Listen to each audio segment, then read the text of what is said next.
Welcome back, guys, to another episode of Six and Below. This week, we're journeying into, I think it's the year 1899, with the League of Extraordinary Gentlemen. I'm Eric. This is Darren. Welcome into Six and Below Movie Podcast. Cue the intro.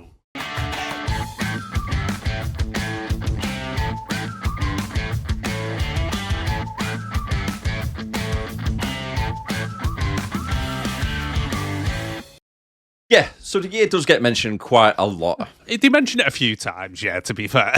Every cutscene? Every cutscene, yeah.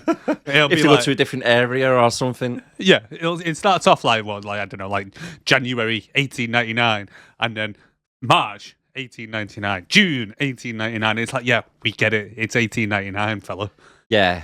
Films tend to just say 1899, and then we get the gist, we're in that year. They don't need to keep reminding us every 5 seconds, do they? No. No, but this one feels like it needs to. So, yeah, just in case you're confused, the year was 1899. It was. Yes. And as I said, you might fall asleep in between and forget what year we're in. Yeah. To be fair, I fell asleep a few times during this. Yeah. It's not the most thrilling film, considering. No. If you're struggling to sleep, got insomnia or something, put this film on within an hour, you'll be asleep. Definitely. There seems to be the same part I always fall asleep in. Was it? And it's pretty much right in the middle. Yeah, 3/4 away from me. Pretty much when they arrive in Venice. Yeah, a little bit after that, actually. I fell asleep, woke up 10 minutes later, was like, what the hell is going on? Where are they now? I have not got a clue. The story's just like, what? Yeah. It's just, yeah. Is there even a story? I don't know. We'll get into it. It's a very loose term for what they actually do.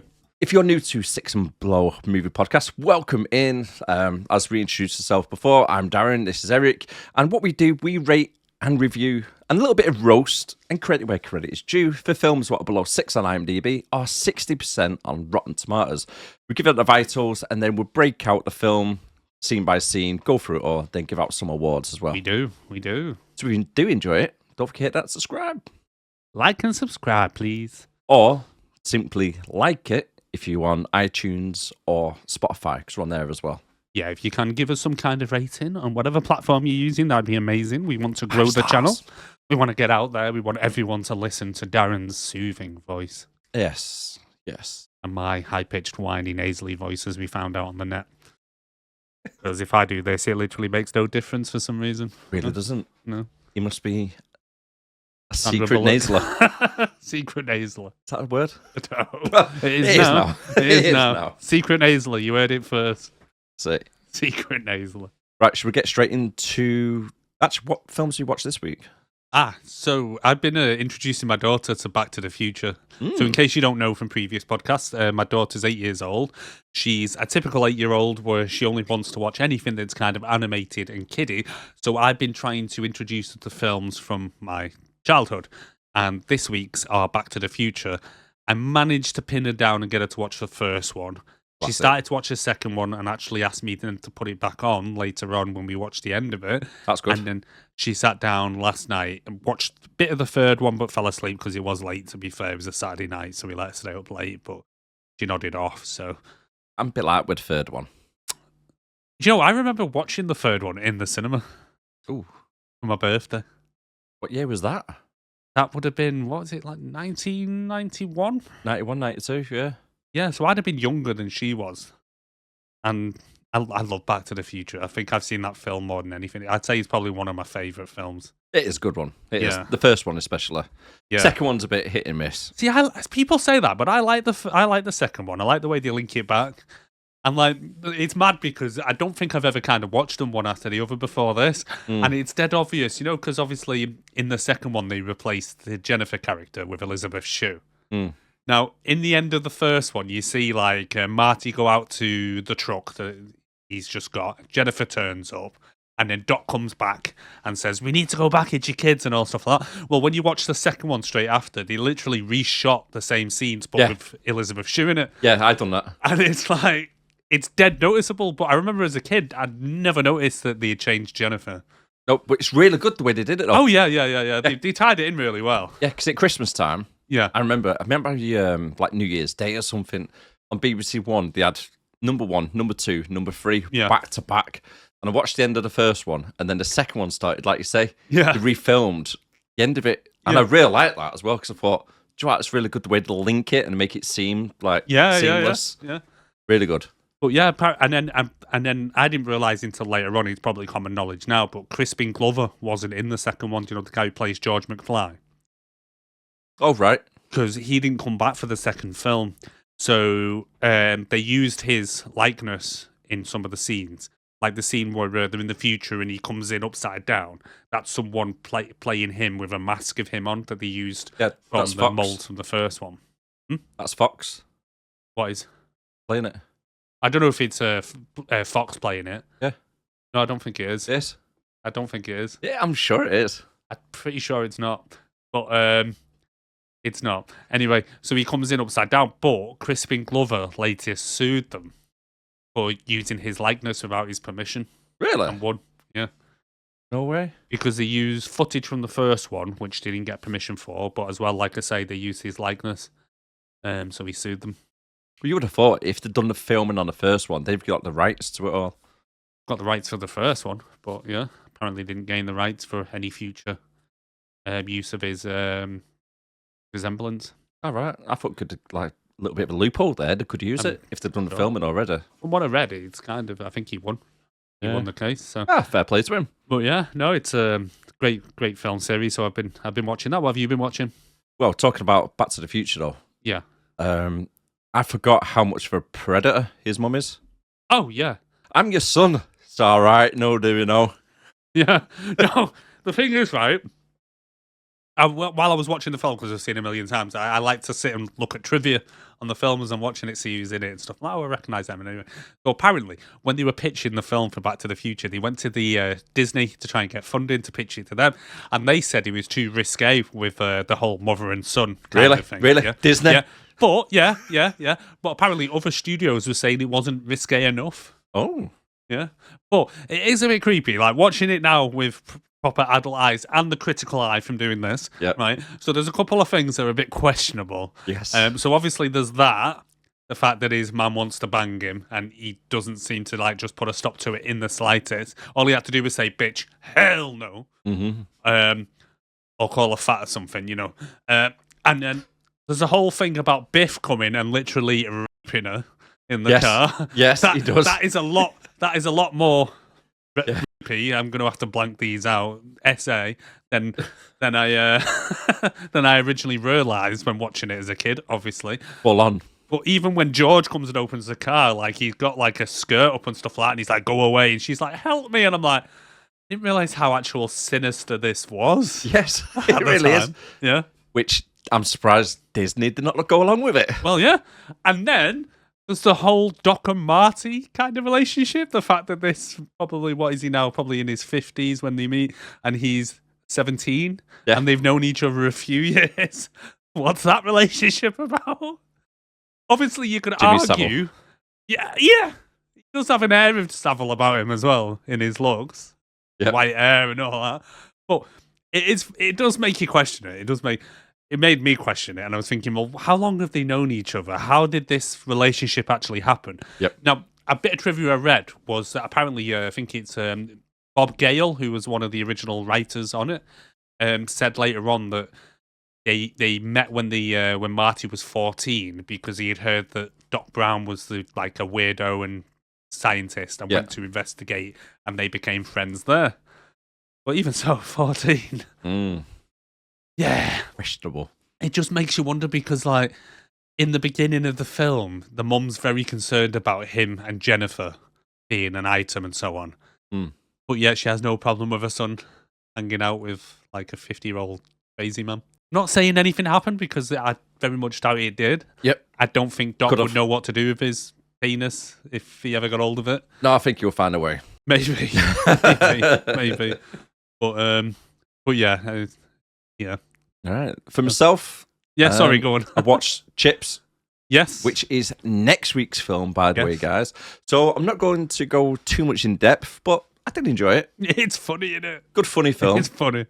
So I'll leave it there for now. Isn't it? Yeah. Right, let's get straight into the clip whiz. Yeah, Go for If it. you think you know what this is, starring one of the gentlemen or the lady. Ah. You know, they call it League of Extraordinary Gentlemen, but I don't really think a lady is a gentleman. Yeah. So, yeah, well, That really makes sense, does it? In 1899, it wasn't. But yeah, by the way, before you do the club quiz, I love the background you chose, by the way. It's nice, isn't it? Like, yeah. you lean back a little bit. You got little midget Nemo. Oh, yeah, there he is. Yep. A little Nemo. That's all the characters there. I don't remember him being that small in it. No, he wasn't that small. He was all right. Makes you wonder, though, where's Skinner? Oh, is he in the middle there? He's got no legs. Oh, right, yeah, that's what you're looking at. I'm thinking the Invisible Man. Yeah. Wearing dressing gown and bandages around his face. But he doesn't really use bandages, does he? That fez he's got on. Yeah. Yeah, random. Yeah. Random, yeah. Don't see him having a fez. No. No, Really don't. Anyway, go on, club Let's quiz. get straight into it. When this is over, you'll go back home, driving Carla and your baby insane in your beige Volvo, and I'll be dead or back in prison, which is the same thing. You're not leaving. Oh, you're not leaving. Yeah, I know what that is. Yeah. Classic film. Classic. Classic. I mean, is that below 6? Oh, I think it's on par. I hope it's not. In fact, I think I've got it listed 7.4. Oh, didn't think it was that high. Yeah, 7.4. Don't think it'll be that high. 7.4. Right, okay. If you know what it is, let us know down below. Yeah. All right, then. Six and Below Podcast at gmail.com, or you contact us on Twitter. It's in the corner over there, 6 and Below Pod. Yes, go give us a follow. We will put films on there as well, what are upcoming. And by the way, if you're not already subscribed to YouTube, subscribe to YouTube. Head over to the community page. We put up films that we're going to be recording. So then if you want to play along, and when we're doing the recording of the episode, we'll read out your awards at the end. Yeah, we will. And Darren manages the Twitter account or the X account. So if you want to speak to Darren directly, you can message him on there. I will pass them over to him as well. If there's Don't anything message for him. me. No. Vitals. Yeah, go on. Released in 2003. Wow. 22 years old already. Jeez. Mm. Yeah. Well, I knew he was old, Yeah. but when you put it like that, I thought it was like 2013. yeah. Missing 10 years, mate. Yeah. Runtime, 1 hour and 50. IMDb rating, 5.8. Metacritic, 30. Amazon star rating, 4.5. that's right. Rotten Tomatoes, 16. Audience, 44. Budget, 78 million. Lot of CGI, to be fair. But however, It's terrible. box office gross, 179 million. So it made its money. Wow. I didn't expect it to be that high. Yeah. Other top grossing films of 2003. This is not top 3, by the way. This is 3 other films what have beat it because we've covered 2003 quite a lot of times. So Yeah, I go yeah. over the same films. So other films what a higher rating than this one. Bruce Almighty, The Last Samurai, which I love that, and X-Men 2. Yeah. Mm. I don't think I've seen The Last Samurai. Is that the one with Tom Cruise? Yeah, really good. Is it good? Yeah. Yeah, really good. I don't think I've ever watched it. Great film. I'm not a fan of Tom Cruise. Yeah, he's good in this though, to be fair. And I love all like the Japanese stuff. See, I'm not a massive fan, and I can never get Hannah to watch a Tom Cruise film because she calls him pigeon chest and can't stand him. True.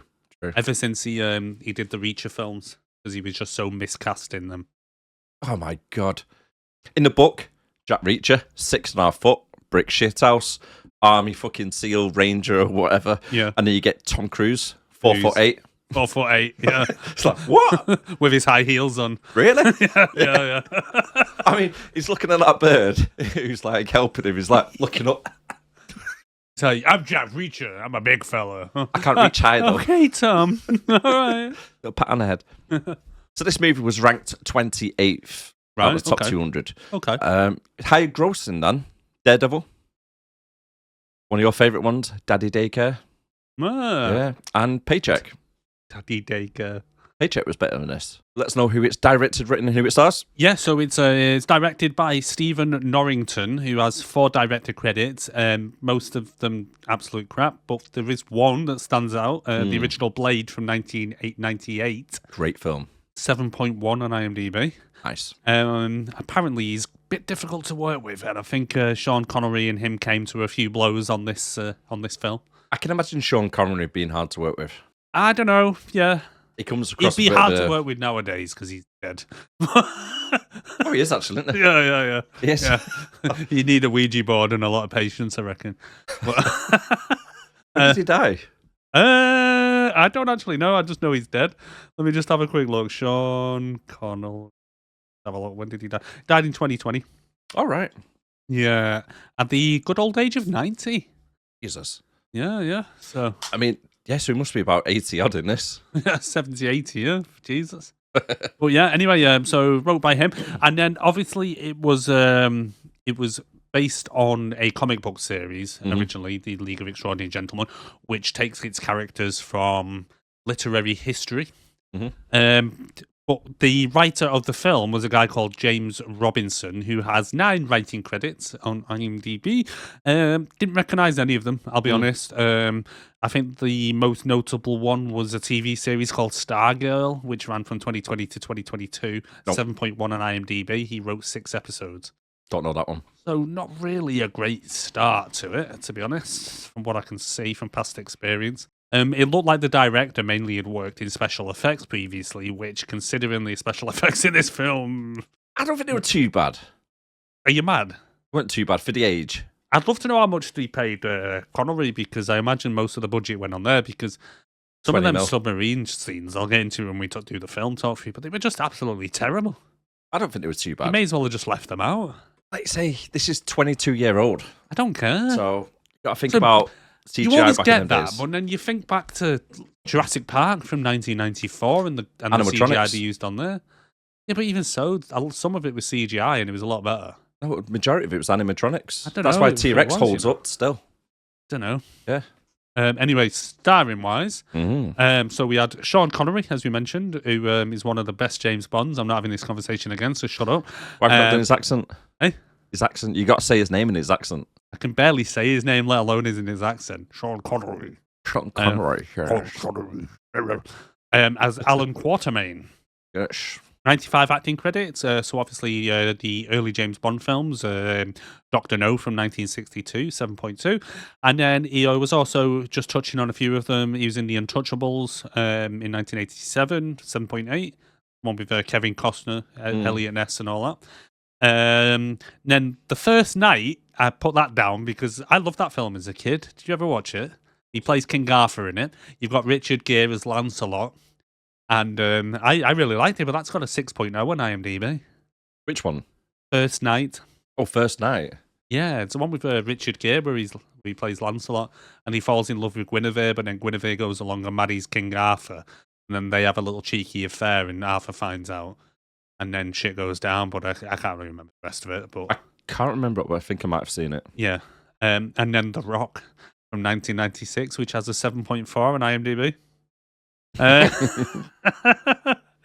Where he works alongside Nicolas Cage on Alcatraz, which is a classic film. It is a class. Classic Nick Cage. So just a few bits of trivia that I've seen on him, and I thought I want to mention it. So, did you know that he turned down the role of Gandalf in the Lord of the Rings series? I'm glad he did, to be honest with you. Can you imagine him as Gandalf? You shall not pass, my penny. Mainly because Frodo. Yeah. Hello, Frodo. My name's Gandalf. That'd be Dolph. Gandalf. My name is Dolph. But apparently, it's all because he couldn't be asked going to New Zealand for 18 months, and he couldn't understand the novels. Apparently, right. But apparently, the decision not to appear cost him an estimated $450 million. Jesus. So then I'm thinking, is that what they paid? What's his face? No.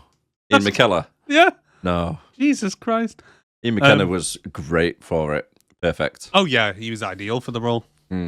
But then apparently he's the line Bond, James Bond. Apparently he improvised the iconic line in the first Bond film in Dr. No in 1962 after finding the initial introduction, I am James Bond, was flat and sounded unnatural. True. Yeah. I think he goes around shops going, hi, I'm Connery.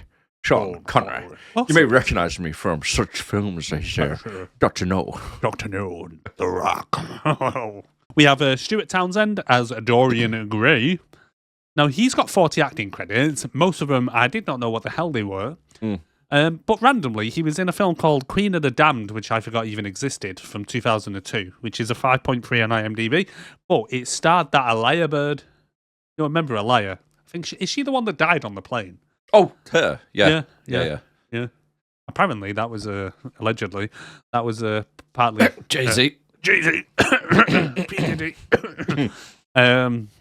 Overloaded the plane so it couldn't take off and crashed. But anyway, just another Lord of the Ring fact, though, that I wanted to mention about our Stuart, that he was originally cast to play Aragorn in Lord of the Rings.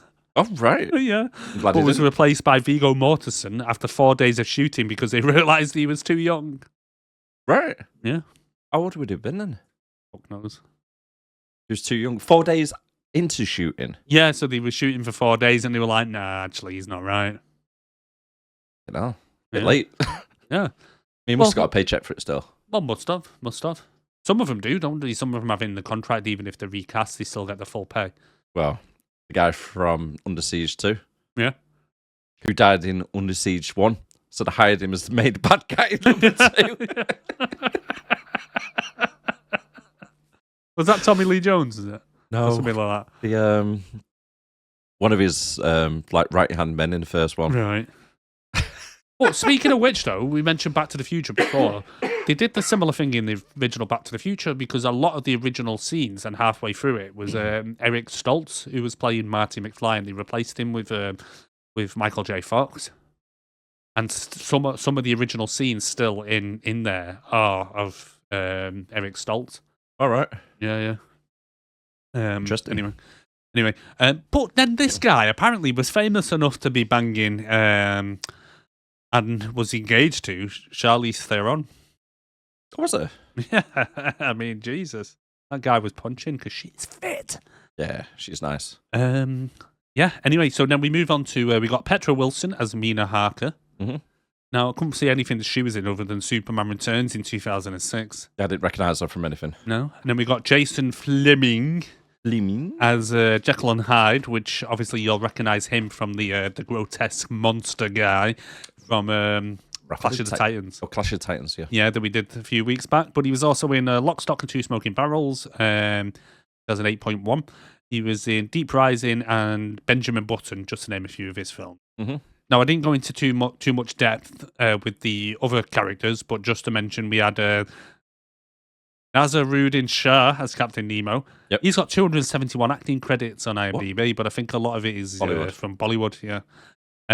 We had Tony Corrin as Skinner, 127 acting credits. We had Shane West as Tom Sawyer, 62 acting credits. And then Richard Roxburgh as M.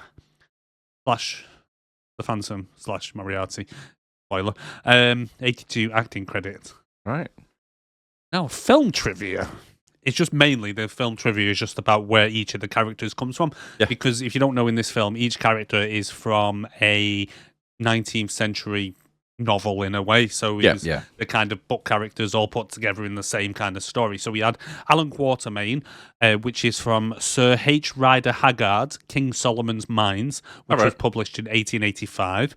We got Mia Harker from Bram Stoker's Dracula, which was published in 1897. We've got Dr. Henry Jekyll and Edward Hyde. I didn't know Hyde had a first name, but okay. From Robert Louis Stevenson's The Strange Case of Dr. Jekyll and Mr. Hyde from 1886. Rodney Skinner, who replaced Dr. Griffin from H.G. Wells' The Invisible Man.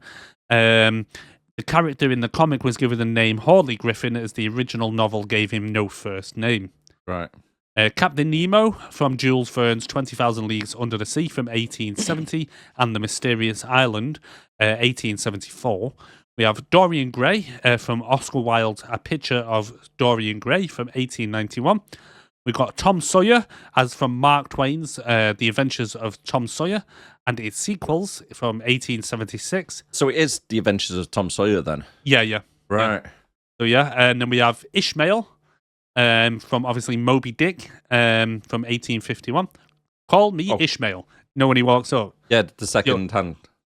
Yeah, the guy, for some reason, everyone else on the ship is like Indian and wears turbans, but then he has some random guy with a eeny weeny teeny beanie on. Plastic sailor. So he's from. So he's supposed to be Ishmael from Moby Dick, because the opening line in Moby Dick is "Call me Ishmael," and that's what he says when he first meets him. Ah, yeah, I like that actually. Yeah. That's So good.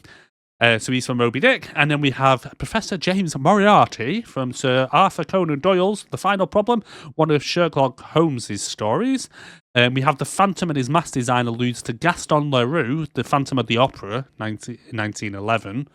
So I think that's a bit of a stretch, that one. And then the British intelligence chief M alludes to Casino Royale by Ian Fleming, and as does companion Bond, a character from the script who is supposed to be the grandfather of James Bond and never made it into the movie. Ah. Yeah. So there we go.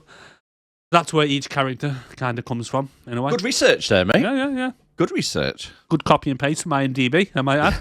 So, yeah. But it's interesting, though, isn't it? The way they brought all these old novels together. Well, I wanted to look into it because obviously I knew they're all literary characters. The only thing, there's a couple that obviously I've seen this film before that I'd never picked up on before. Sawyer being one of them, and never realised that was supposed to be Tom Sawyer. Yeah. And then what was the other one I mentioned? Ishmael. And Allan Quatermain.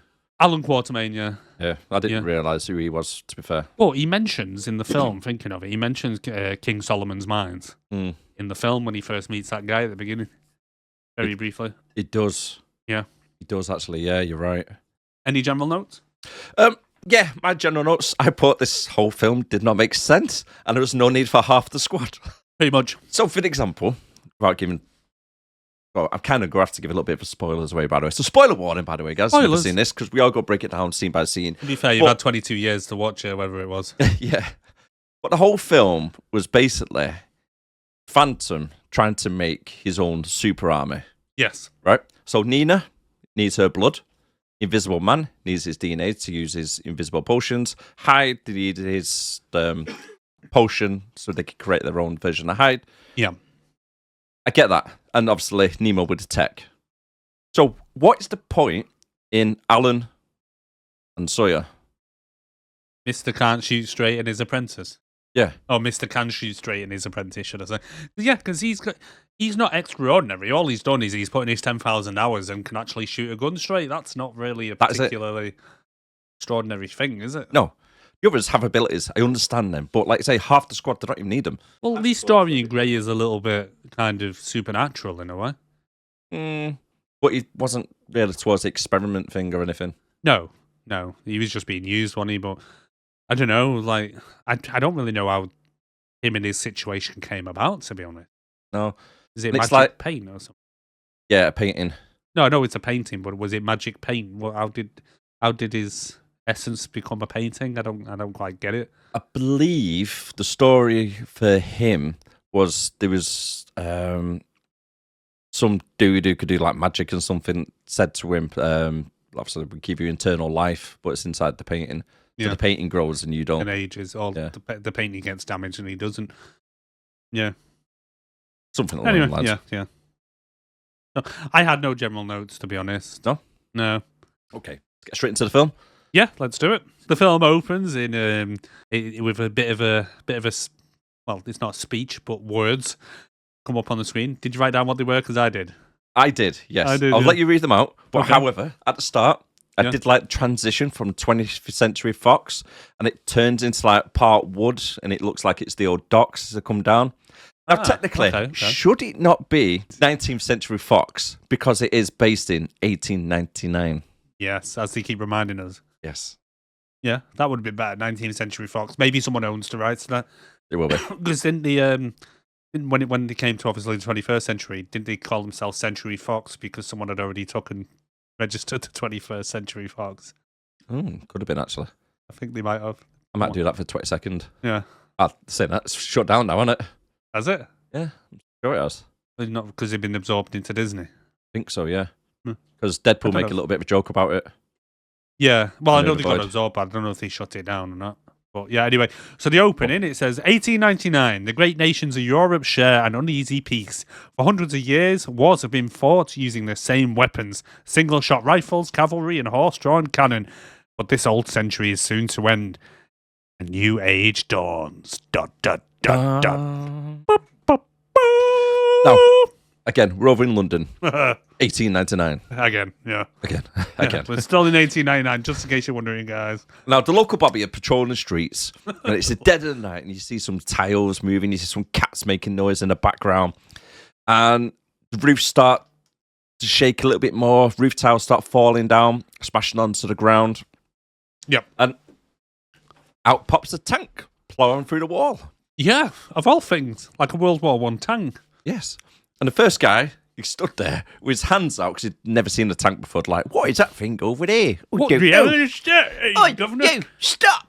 Stop in the name of the law! He just runs them over. You know what it reminded me of? Austin Powers with the steamroller. Halt! And it's like 3 miles away.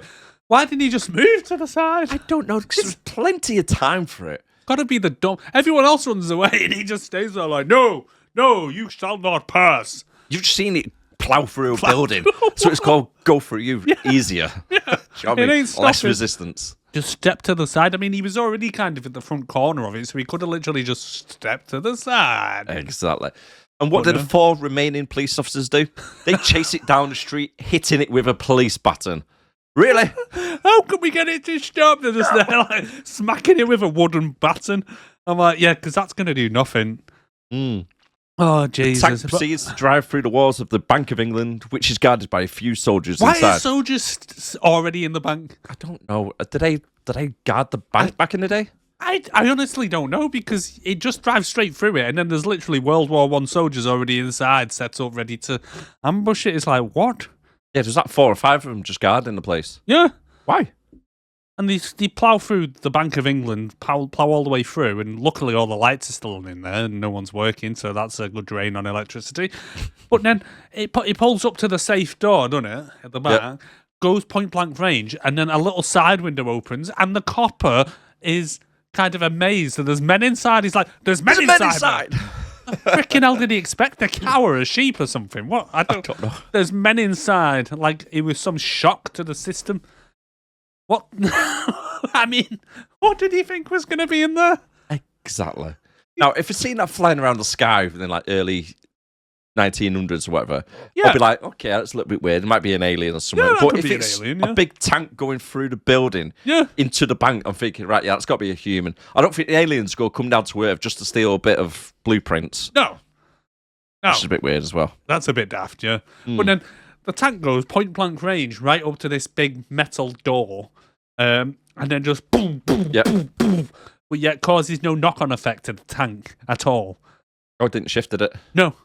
The tank didn't shift. The barrel was literally like that far away from the door, and you'd think like as soon as that hit, the explosion would have just like completely like it would have been like something off a cartoon when Bugs Bunny sticks a carrot in the end of Elmer Fudd's gun or something, and it True. It would have actually. Yeah.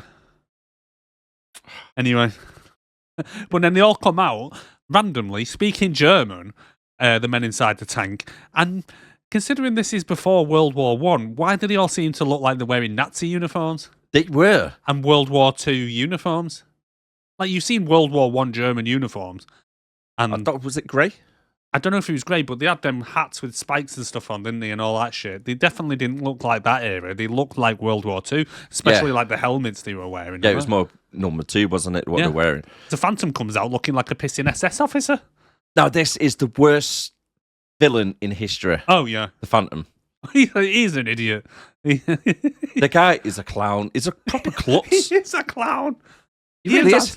He's actually... Kill them all, but leave one alive to tell the story. Yeah. In German. In German, yeah. That was not German, by the way. But it turns out all they're doing to rob this Bank of England is just to open a drawer to get out some blueprints that Leonardo da Vinci drew of Venice. Like, why do you need them? It's like later on we know what their plan is, but surely you didn't need the plans just to be able to do that plan. Does that make sense? Yes, exactly. You don't need to know. Go, Oh, right, okay. So the world famous city, which is actual built on the water, Yeah. is built on the water. Oh, yeah, exactly. I never knew that without the plans. We needed to just double check just to be safe. Or the guards are like going, oh, there's so much gold in here, so much gold. He's like, I've got the painting, it's more I got valuable. the real treasure here. And it's like, Not you haven't, really. though. You haven't. No, it's not. It's not, mate. And then we get like the old kind of newspaper thing coming up, spinning and coming forward. They've got a very good drawing of that tank. Considering really they have. killed everyone. Damn. But the one last guy who survived was a sketch artist. Oh, he must So he's have like, been. He must have been. Because it's a very, very, very good drawing. Yes. Yeah. Or Phantom left him the blueprints for it. Maybe. I'm taking these blueprints. I'll leave you with these for the paper. And in case you didn't know, we're German. Wink, wink. Yeah. I'll feed the same pets. And then, as you said, newspaper flashes up. Germany are saying it's nothing to do with us. England are bloody suspecting it was the Germans what done it. Yeah. They're like, no, it's not us. Now, over in Germany, the Phantom is now using English-speaking men this time, and dressed like the British World Army. War I soldiers, yeah. So they're trying to like confuse them a little bit, aren't they? So he's playing both sides. So they're thinking they're attacking each other. I don't get why now. I get why he's doing it to try and cause tension and stuff like that, but what's he... I get why he was raiding the Bank of England, but why is he at a blimp factory? Scientists. Oh, so he's taking the scientists? Yeah. Ah, I So didn't he get took that. all the top scientists of Germany, and then they could take them. But these blimps are normally fucking huge. Yes. How did they get 6 of them inside one little warehouse? Again, it's a CGI. The main thing with the CGI in this film, it has a problem with scales. It does. It does throughout really it. does. Throughout it. Yeah. But yeah, I know what you mean. They're massive. They're supposed to be like Hindenburgs. Yes. Right. These are miniature Hindenburgs. Yeah. Tiny. So these things are filled with hydrogen, and then he fires like a grappling rocket at it for some reason. What is that about? I don't know. I honestly don't know. Because if you fire a grappling rod, something that was not explosive hits it, I don't think it'll just explode straight away. Well, I was They need thinking that, something to ignite the explosion. but on the my gas. second watch, the back of the grapple had a rocket on and it goes through. So that would have flame. ignited it as it went through, the flame. But you've seen pictures and video footage, I'm sure, of the Hindenburg disaster. And I mean, hydrogen gas is very, very, very unstable and explosive. It's like a nuke. Yeah, and the way that goes off in there, it's almost like a small little campfire that you could do your marshmallows on. But yeah, it would have been. There's no way I'd have been inside that building firing that at them. There's no way. 5 or 6 of them. 5 or 6 of them. Yeah. Yeah. Yeah. I mean, that must have been one really, really, really, really, really, really, really huge warehouse to fit them Oh in. yeah. Yeah. And then how did they get out? Yeah. It'd be like a ship in a glass bottle type thing going, right, we built it. It's like, okay, how'd you get it out? Yeah. Not thought about that. Oh god. Well done, guys. Yeah. Well done. Well done. But they're still evacuating the scientists when he does it. Yeah. It's like, hurry up, guys! I warned you. You have 10 minutes. You're now 15 minutes. Right, pass me rocket launcher. Like, geez, let's at least evacuate before you blow the place up, you stupid phantom bastard. It kind of blows my mind a little bit when I think about these little, what's it called? A Hindenburg or whatever it's called. Yeah, like the We Zeppelins, I think they were called. Yeah, the Zeppelins. So these Zeppelins, people used to fly around in them. I know. It's mad because there used to be like a huge balloon and a tiny little cockpit on the bottom that used to like sit in. Well, I think they used to use them for a transatlantic, like because when I think it was later on in the 20th century when because a lot of them had the Nazi symbol on. You have like them flying over New York with the Nazi symbol on before the Germans caused a load of shit, and because the Hindenburg was one as well. Yeah, that was named that, wasn't it? Yeah, the Hindenburg that actually exploded from I think it was a static electricity build-up, and when they dropped the line, I think it was something like this. They dropped the anchoring line for the people to pull it to the ground, if you know what I mean. Yeah. It static electricity grounded and apparently set it off. All right, was it? Yeah. Ah, okay. I'll be honest, I've not looked too much into the history of the accident, but yeah, them little Zeppelin balloons. Yeah. It's crazy when you think about it. Well, some of them were proper luxury if you look into it. Yeah. Some were like proper, supposed to be like the new way to, rather than going by boat, you could just float across the Atlantic. So I'm right in thinking that it wasn't just the Germans that owned them. I don't think so. I think it was the Germans that kind of invented and developed them, if I remember. I might be wrong. But yeah, I think they were the ones that were kind of pioneering. They were like the forerunners in it, if you know. Because last time I've seen one of them in a film, for an example, was Indiana Jones. Right. So he gets on one of them, doesn't he? He does, yeah. Yeah. Because he throws someone out the window, doesn't he? He's like, no ticket. And everyone's like, ticket! Yeah. It's a good film, that one. But that was a German one as well, wasn't it? Yeah, that's what I was thinking. Like, was it Germans who only like produced them and ran them or whatever? Not sure. I think, it might have been. He might have had a monopoly over it at the time, maybe. Ah, well. Yeah. Over in Kenya, we get introduced to a British gentleman by the name of Sanson Reed as he seeks the help of Allan. Yes, and it's also still June 1899, sorry, just in case you're wondering. Just in case it's you're wondering. Still 1899. So, So he sits down. How big was that house? I thought it was more of like a pub or something. It was like a hotel or something, but it was pissing huge. It was like it proper stood out in the middle of that little shanty village, didn't it? Oh, yeah. I mean, it kind of like the old plantations. Yeah. Like one huge white house and yeah. then little shacks in the garden. Yeah. It was a little bit like that, wasn't it? Yep. So he sits down, speaks to some old guy who is told is Allan. But after telling him that the British Empire needs his help, a Scottish fella who is sitting back to back with him turns around and goes, but the question is, do I need the Empire? Yes.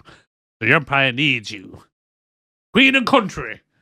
But yeah, it's because he has his little buddy Nigel pretending to be him because apparently he gets a lot of people coming to speak to Allan Quatermain about his adventures in King Solomon mines and all that. As to do. And he doesn't like the attention for some reason. He really doesn't actually, does he? He doesn't so much. No. But he brings it up quite a lot as well. He does. Yeah. He's like, I'm famous, but I don't like the attention. Oh, yeah. You may know me from the mines. Took down one time. Solomon mines. But yeah, he's proper like king and country, and he's like, why should I do anything for the Queen? Like, and he's like, because it's your duty. He's like, fine. Technically, he's an African resident now, so yeah. he's not asked about it, is he? He's an African resident. He is now, isn't he? He lives down there now. It doesn't. I mean, this guy gets a lot of like, I assume that he's helped conquer like Kenya and all that with the British and that, but I mean, they give him a lot of kind of pats on the back for it, but I'm pretty sure most of the tribes didn't have guns and stuff, and it was a case of I think the worst thing you were going to get was a spear thrown at you, maybe. Well, it's like the classic film Zulu. Yeah. We had the British army against the tribes. Yeah. I mean, obviously, one technology wins the other one, really, doesn't it? Exactly. It does. They need him to lead a team of unique men and one woman. Yes. And he just wants to be left alone. Two men come walking in, asking for Allan, and then kill the decoy Allan. Why did they look like cowboys? I thought that as well. They really were. I mean, we've established that it's warm in Africa. Yeah, they come in with like massive overcoats on, big hats on, and all stuff like that. It's like, guys, aren't you sweating your tits off in that? But it was more than 2 men, wasn't it? I think there was 4 altogether, or 3. Yeah. But they go up to Nigel and he goes, "Are you Allan Quatermain?" He goes, "Well, yes, I am, sirs." Shoots him. Right. So, knowing what we know now, having watched the film, right? How did they know that wasn't actually Allan Quatermain? Because for this whole plan to take place, it'd be a bit daft if the guys walked in and shot the actual Allan Quatermain. Because it would have kind of ruined M's plan, I imagine. Pretty much from the start, but yet he's, as we found out later on, hired them. Well, that's what I mean. It's like, so this beginning bit, I don't get, because he's hired the men to come in to do that, to kind of... Did they know that they had this Nigel fella pretending to be Allan Quatermain? Or? I reckon so. I reckon it was all set up, because like you say, because Nigel's been killed, who's one of Alan's friends, which then makes him want to fight that little bit more. Because he says, obviously, the war's now coming to Africa. Yeah. So you're going to have to help, or it's going to be too late for you. A little fight breaks out between these cowboys and Allan, and the cowboys wearing like armor plates, haven't they? On the chest, which is quite good, really. Yeah. No, for the time. It's got to be heavy. Oh, yeah. Really, really heavy. No sudden movements. It looked like medieval armor almost, didn't it? Yeah. But I love the way Allan shoots and kills one of them. The others kind of run away. And then the guy who's with Alan, the guy from the British whatever, says to him, "Oh my God, they're invulnerable." Dude, you just watched him kill one. It's like, yeah, you're shooting the others, and you can tell they're wearing bloody armor. That's Reed, that. Yeah, Reed. Yeah. Some guy who's in his late 70s managed to defeat 3 guys what are in the 30s.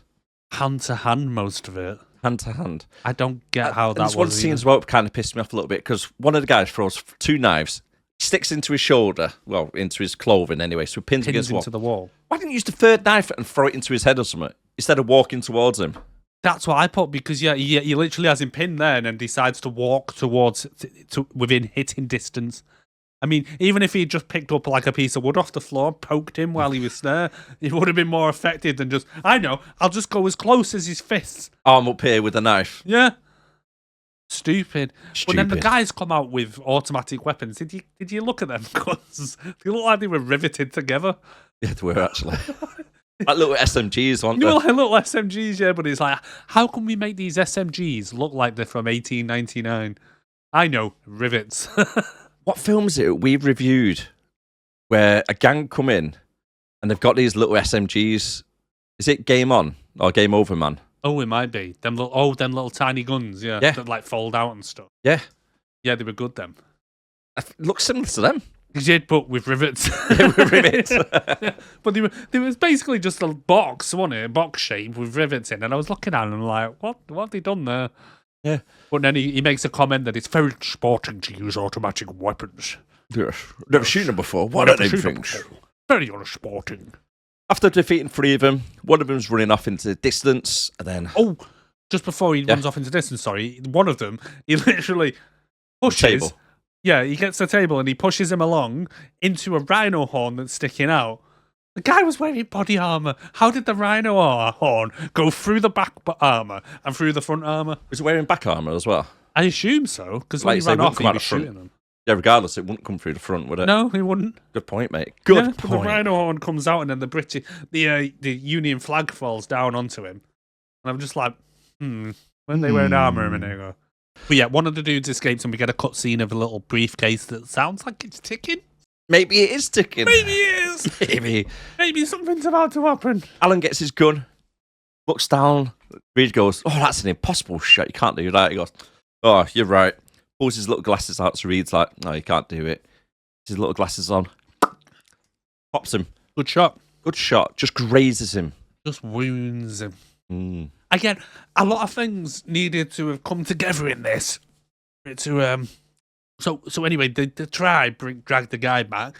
Guy takes a cyanide pill and kills himself. And he's like, no, keep him alive. I need the information. Anyway, he kills himself. And then the whole building blows up from the suitcase. That was bad CGI. That was bad CGI and bad acting because no one even gave a fuck. Alan just turns around and goes, my trousers are in there. Everybody was around him going, like big explosion blows up behind him going, yeah. Okay. So Alan kind of looks at it as if to think, I don't know what was going through his head, but it was almost like, guess I'm sleeping outside tonight. He didn't give a toss at half the people he knows in Africa have all just been obliterated. And somehow this house has been completely destroyed from this little suitcase bomb as well. Right? Oh, it was a small bomb, wasn't it? It was a very small bomb. It was like the size of a small little suitcase that was just left in the lobby. And somehow it's taken out the whole building, flames coming out the windows and everything, right? No one, like I say, no one other than like the local people run towards him. Alan just stays there. He's like, oh, well, there goes me trousers. But the other thing as well is that when a blast that magnitude goes off, there wasn't even like any kind of, what's it called? When you get the air pressure coming past you. The shockwave. There wasn't even a shockwave or anything like that. It was just like, Nobody flinched. It was just... In the grand scheme of Alan's life, it was just a mild inconvenience that this whole place just blew up and killed everyone he knows. A mild inconvenience. It was. A lot of things would have had to have like kind of played out properly for that to have happened, because if the plan originally was to come in, shoot the fake Nigel, fair enough, they might have known that, not the fake Nigel, the fake Alan, that Nigel impersonates Alan every now and then. Fair enough, they might have known that. But then to leave a bomb in the hopes that one of them will escape to draw Alan out of the house with this Reed fellow, who we later find out is working with the bad guys, spoiler alert. A lot of things would have had to have come to place to get him out of the house. Saying that, Reed, I think, placed the bomb. Oh. Because now we know, obviously, at the end, spoilers, that he's actually working with M. Okay. So they knew. Oh, that make more sense because if he had his bag with him and they knew they were leaving to go and get that guy, it's like, right, let's just blow this place blow it up now. Get rid of the evidence. Yeah. Okay, that makes more sense then. Yeah, because I seen it as I thought he brought the bag in because where it was placed by the chair. Don't really see the other guys come in, going near a chair or anything. Good shout. Yeah. Okay. You solved that one for me. You solved that one. Thank you for that because that was playing on my mind a bit. Like that was really convenient that they happened to have left the place. Because if I was Reed, I'd have been really pissed off that my employer just tried to kill me. Yes. But anyway. Exactly. Yeah. Before leaving for London, though, Alan takes a long glance at a grave nearby. Yeah, that spelled his name wrong. Did it? There was no E on the end. Ah. Don't know if that was supposed to be or what, but anyway. The thing as well, right? So, as well, it's this, what's his name again? Reed. Reed says to him, pack for London in July or something, like English weather in July or something, anyway, which we find out is rain. But why not? You go in the same place anyway. Why not just travel together? Why travel separately? I thought they'd travel together. No, they never. Didn't they? Because it's like, he leaves and he goes, pack for July in England and walks off. And then Alan's just stood there at the house. And the next thing is it cuts to Alan coming through on his own, like a stagecoach, pulling up outside. And he goes, oh, you arrived. Good point. As he greets him, and I'm like, why didn't you point. just... Because I know, obviously, because when they're talking about distances, like when they mention about having to go to Venice, it's like, Venice in 4 days, are you mad? And I'm thinking, well, yeah, I suppose planes haven't been invented yet. But even so, it's like, surely it would have... How many ships go from like Africa to England every day and stuff? Surely it just would have been easier just to travel together, but that's just me. That's just a little nitpicky point that I picked up on. You got a good point though, mate. Because it's not like he's going to bring any luggage because it all just got blew up. No. I reckon they both stayed on the same boat, travelled over. Reed's just hiding from Alan when he's on the boat, avoiding I think it's one of them where it's like, oh, there he is, I don't want to talk to him. Hide. And then when he gets to London... small talk. Gets to London, he runs ahead. Yeah. Gets there, out of breath, like, oh, you arrived, have you? You arrived? I've been here ages. Yeah. It's like, no, I seen you at the buffet. Yeah. I seen you on the ship. I tried to get eye contact. It wasn't me. What are you talking about? No, it wasn't me. Now, Reed walks Alan literally 5 minutes to get inside the building's library. Downstairs. They just go around for ages, don't they, down these corridors. And they introduce him to M, along with Captain Nemo. And I was thinking to myself, put my notes, like, why is he even here? But it's obviously for his technology, isn't it? Right. Okay. Couple of things. So when he gets out of the car, they mentioned about how long it took to get there, and he mentions Phileas Fogg and going around the world in 80 days. So I thought, oh, well, Phileas Fogg, with them all being literary characters, that maybe he does exist in this. So that's a good little reference. Anyway, when we meet M, they walk into the room, and M, for some reason, is sat in the dark. Yes. Trying to be all ominous and shit. He sat there in the dark, and he goes round and he puts the lights off, and they're talking. And all of a sudden, he introduces Captain Nemo. Did he set this whole thing up? So did he say, right, Allan Quatermain's here, he's outside. Nemo, go hide in the corner. I'm going to dim the lights and I'm going to sit here. Skinner, don't act like you're here. Just stay where you are. Yep. We need to make an introduction. Introductions are everything. First impressions and all that. Right, oh, I can hear him coming. Here we go. Places, people, places. The Quatermain. Nemo jumps up. Surprise! Yeah. Oh, sorry, it's not a type of party. But that's all I was thinking, because it's not like someone went upstairs to meet Nemo and bring him down like they did with Alan. No. It's just like, oh, I'd like to introduce you to Captain Nemo, everybody! And Nemo runs out like, woo! And it's like, has he been in the corner the whole time? I mean, that's a bit mean. It's like you say, the lights have switched off. They turn lights on and he just walks around the corner. Yeah. And then you see a book floating around. Yeah. And it's like, surely you would have just said, oh, by the way, Skinner's in the room as well, just in case you bump into him. He is naked, so just don't move your hands out at waist height just in case you touch something you don't want to. Something resting on your shoulder. It's probably... What's that? Oh! Terry. Oh, yeah. It's like, God gracious, man, why's your head on something of a chin? That, no, mate, it's my balls. Someone smelled cheese. I got a whiff of Stilton. But anyway,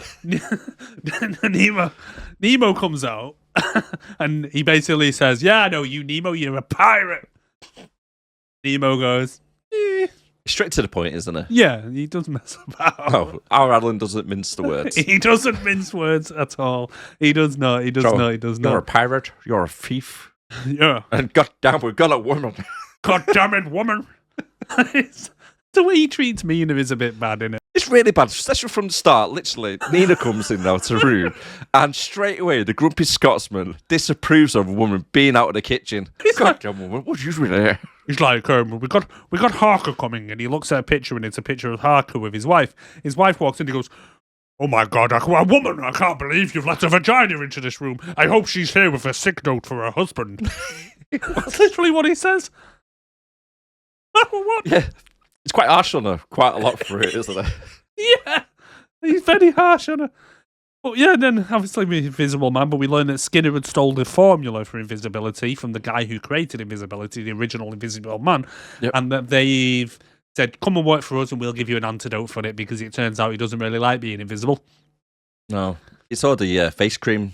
It is. Cost him a fortune. It must do. He must have some smooth skin. Oh no, he slaps that shit on, doesn't he? He just like when he comes back, he'll just have baby smooth skin because of all the moisturizer he's been using, and not just on his face. Why does Mina dress like she's just come from a pissing funeral all the time? She's a vampire.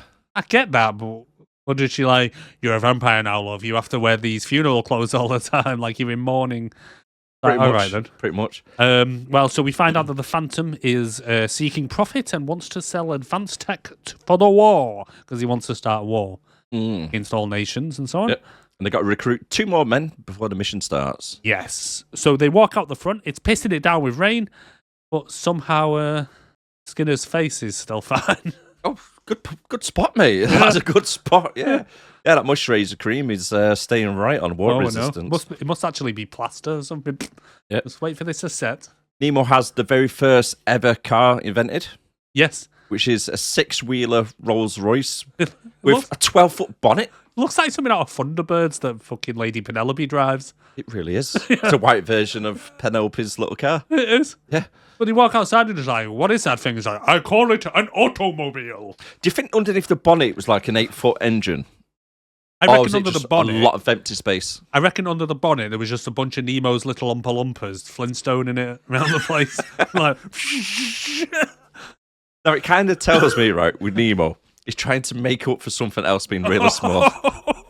Hence the size of the car, and then the size of the ship. Yep, yeah. He's definitely overcompensating for something. Definitely, mate. But yeah, he comes out and it's like, for the world's first ever car, it's pretty goddamn nice. It's all right, to be fair, isn't it? And this is where we meet Ishmael as well. Call me Ishmael! Yes, he comes out because he's a little butler guy, isn't he? With his eeny teeny beanie. Yeah, with his little beanie on. Have you ever seen that thing on, I think it's on Instagram Reels with Paul Rudd and some other guy and they're doing about eeny weeny beanies? I'll show you like a... No. What? It's funny. Let me show you. You threw him off a little bit. Show us in a bit. Sorry, Eric's just pretty much spat his monster all over the place. Oh, sorry. Monster, if you want to top us up one time, give us a shout. Yeah, I'm Your running low on contact this us on. one.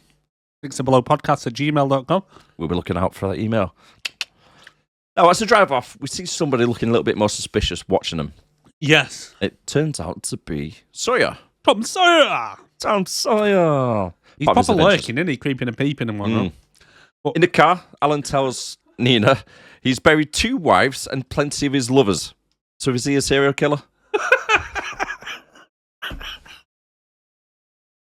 That's what it comes across like. I kill women. It's like, goddamn bitch, you didn't make that quiche right. I wanted a mushroom quiche, not a bloody cabbage. Kills her. I never looked at it in that sense. I just put down that he's a bit presumptuous because he's basically, in other words, he's saying, "I'm not interested in fucking you, love. You're just going to be a distraction, and I don't want you sucking on my penis." And I'm like, it wasn't an offer. No, but no, I never looked at it in the sense of I've killed plenty of women, lovers, wives. I've buried them all. Anyone that becomes a distraction, I've buried them all. What? Again, that just tells me, right, that is red alerts for you. If you see Allan Quatermain on Tinder, swipe past, right? Because you'd be buried, you'd be dead. I never looked at it from that point, but you're right. The way he says it is very much like, any woman that gets in my way, I make the key strong. Now, what is? Well, I keep sex, I keep strangling. When I come on your tits, I never miss.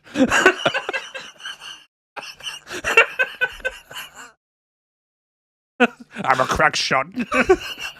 It's like dead shot there. Yeah. Like, go stand on the other side of the room and open your mouth.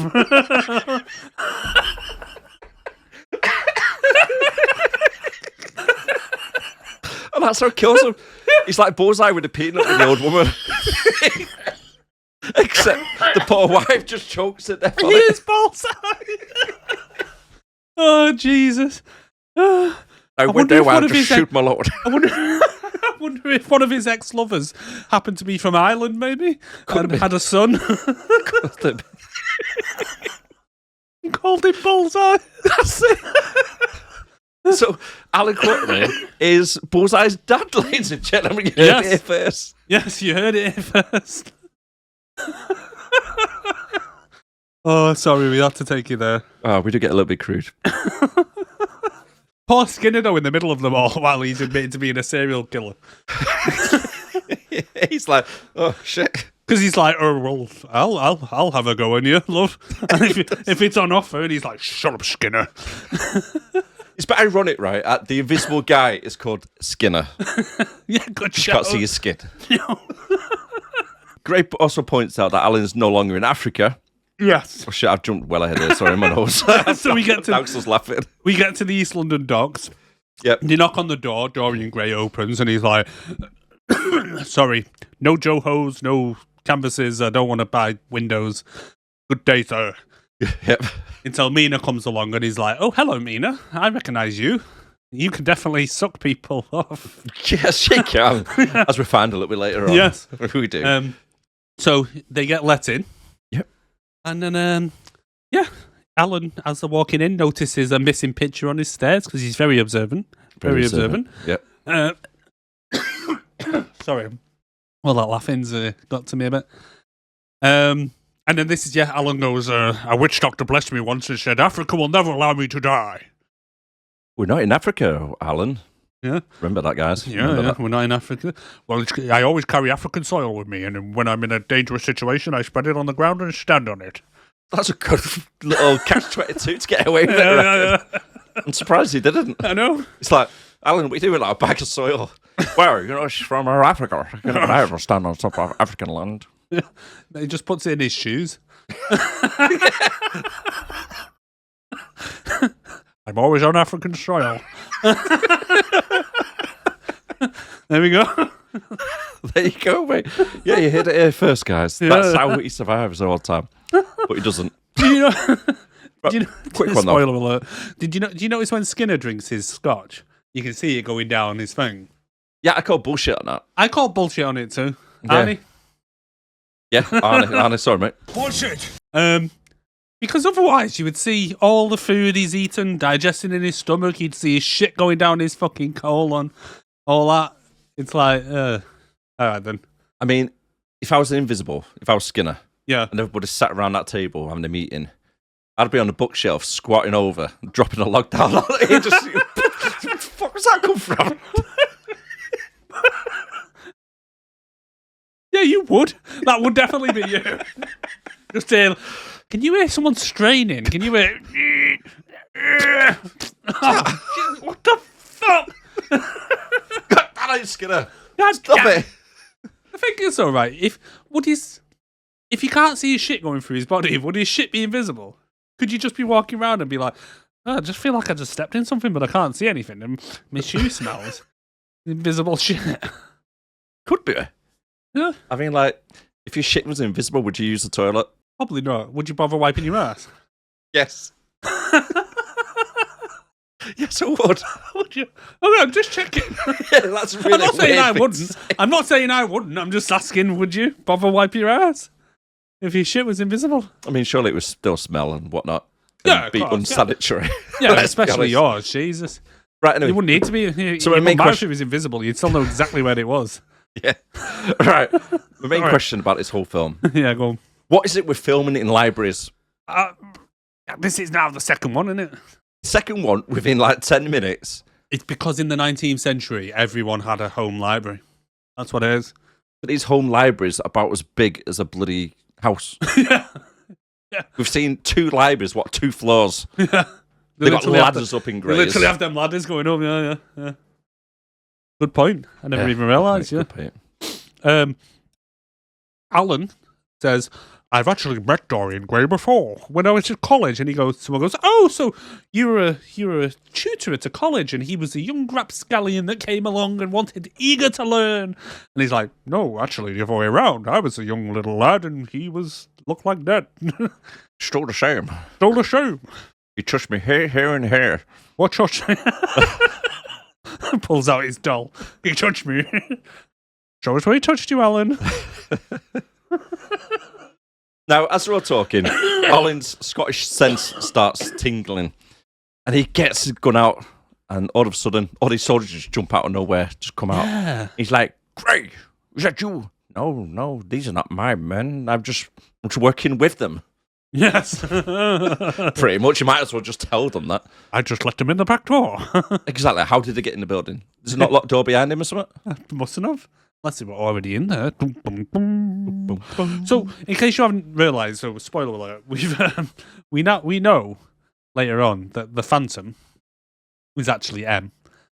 Dressed up, right? So you're telling the only reason I mention it is because they've just left M's office, drove over there. Yep. So as soon as he left, he's like, right, quick! Gets his makeup on, gets his mask on, gets changed. Come on, take me over to Dorian Gray's now. Quick. And got all the way to the other side of London just in time. I'm surprised when he didn't make an appearance, he didn't come out going, why, hello, everybody. You must be the League of Extraordinary Gentlemen. Just 1 second. Now, Jesus. Here is the point. Yes. Right? Yeah, I mentioned it to you. You did. How did they not put 2 and 2 together? Every single one of these guys in this crew are meant to be extraordinary. They're meant to be very clever. Especially Nemo. Yes. And Alan. Yes. Right? They make him to be very, very intelligent. Yes. Now, the only person that's called them the League of Extraordinary Gentlemen is M. Yes. Yet Phantom comes along. So, you must be the League of Extraordinary Gentlemen. I've been hearing all about. By who? It's like, by who? Only M's already just told us that 10 minutes ago. I know. I was in the room. But yeah. I mean, it's like, but he does say to him, he says, you know what, guys? Come and join my gang. Do you want to be in my gang? My gang. And they go, Nah, we're good. We're good. But again, the Phantom knows all about their mission when the only guy who knows about the mission is them. He's them, yeah. You would be right. At some point, you've gone. Sean Connery should have gone. M. Damn it! The disguise is ruined. I would have. But no. Instead, he just looks round at the men, and one of the men looks at him and winks at him, and he's like, "The fuck." Right. This bit I thought was a bit shit. Because all the guys are wearing uniform, all the men, right? And for some reason they've all got capes on and dodgy hats. And like little, yeah. Right. So Sawyer's disguise as one of the men is putting a cape on. He's still wearing a white shirt and everything else underneath it. Nobody else is wearing the white shirt. And it's like, does he have a mask on as well? No, you can see his face and everything. It's just like a hat. Right. So all he's done is took one of their hats and a cape, and the rest of the soldiers are going, oh, that's legit uniform. Come on. Come with us. You stand over there, new guy. Oh, we've never seen before who's wearing somebody's cape. And he's, for some reason, keeps winking at Alan like he fancies him. Careful, mate. You might get killed and buried yourself with his wives. I know, yeah. I don't need any more lovers, Sawyer. Yeah. But if you were there and you were in the gunfight and you just looked over at one of them and it's like, he looks a bit weird, and then he winked to you. Blew you a kiss. Like, yeah, he's not one of them. He's not dressed like any of them. No. Why has he got a hard on? But scenes like this, right, really do me head in, especially in this film, because they've got they're all surrounded by the men, who I assume are all locked on to each of them, right? Mm-hmm. But then all of a sudden, just because Sawyer then gives a signal and then shoots one of the other men, instead of just everyone who's literally got the sights on just opening fire and killing them all, they don't. They just all of a sudden it's like, oh, I forgot how to shoot. And and start stormtrooper aiming. It's because Sawyer shot Trevor. Trevor's like the main guy. He's like the heart and soul of the squad. Yeah. So they're like, Trevor! Instead of looking down there, they've looked over there. And then everybody started running around moving. So they're like, recoil. Yeah. Got to be that. It must be. Poor Trevor. Gotta be. Poor I Trevor. think you've solved it there, mate. Poor fucking Trevor. So like you say, everybody turns out to be stormtrooper aim. Yeah. Just fucking everywhere other than the actual people. And then they each kind of start having like individual fights, don't they? Yeah.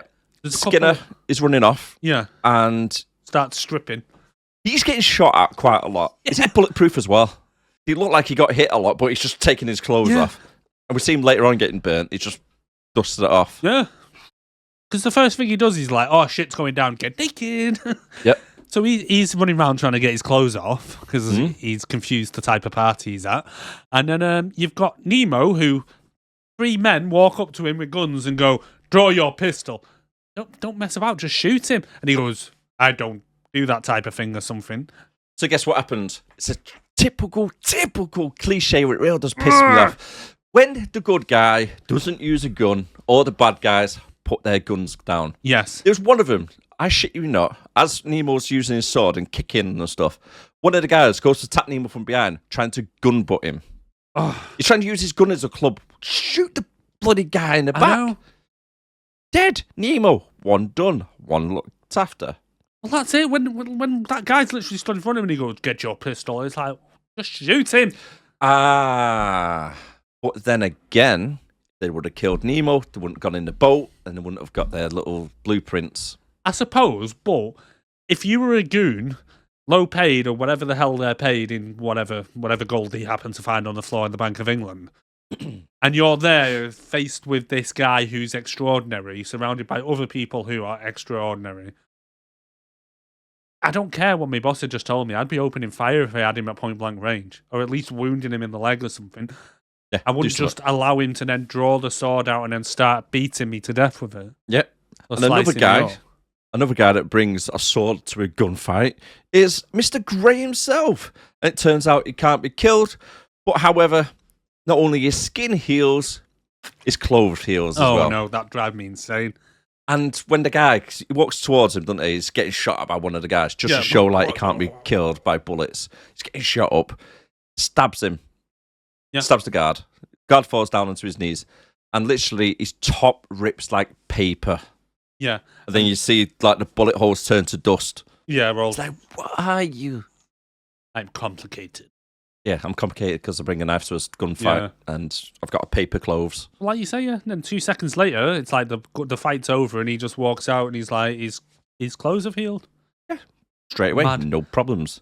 But before that happens, you've got Gray swinging his sword, battering everyone, but Skinner's next to him also doing with a book. Fighting with a book, right? All I was thinking was, Skinner's very lucky that Gray just didn't slice him up there. Good point. Because he's just swinging wildly, and obviously he's not going to see where Skinner is.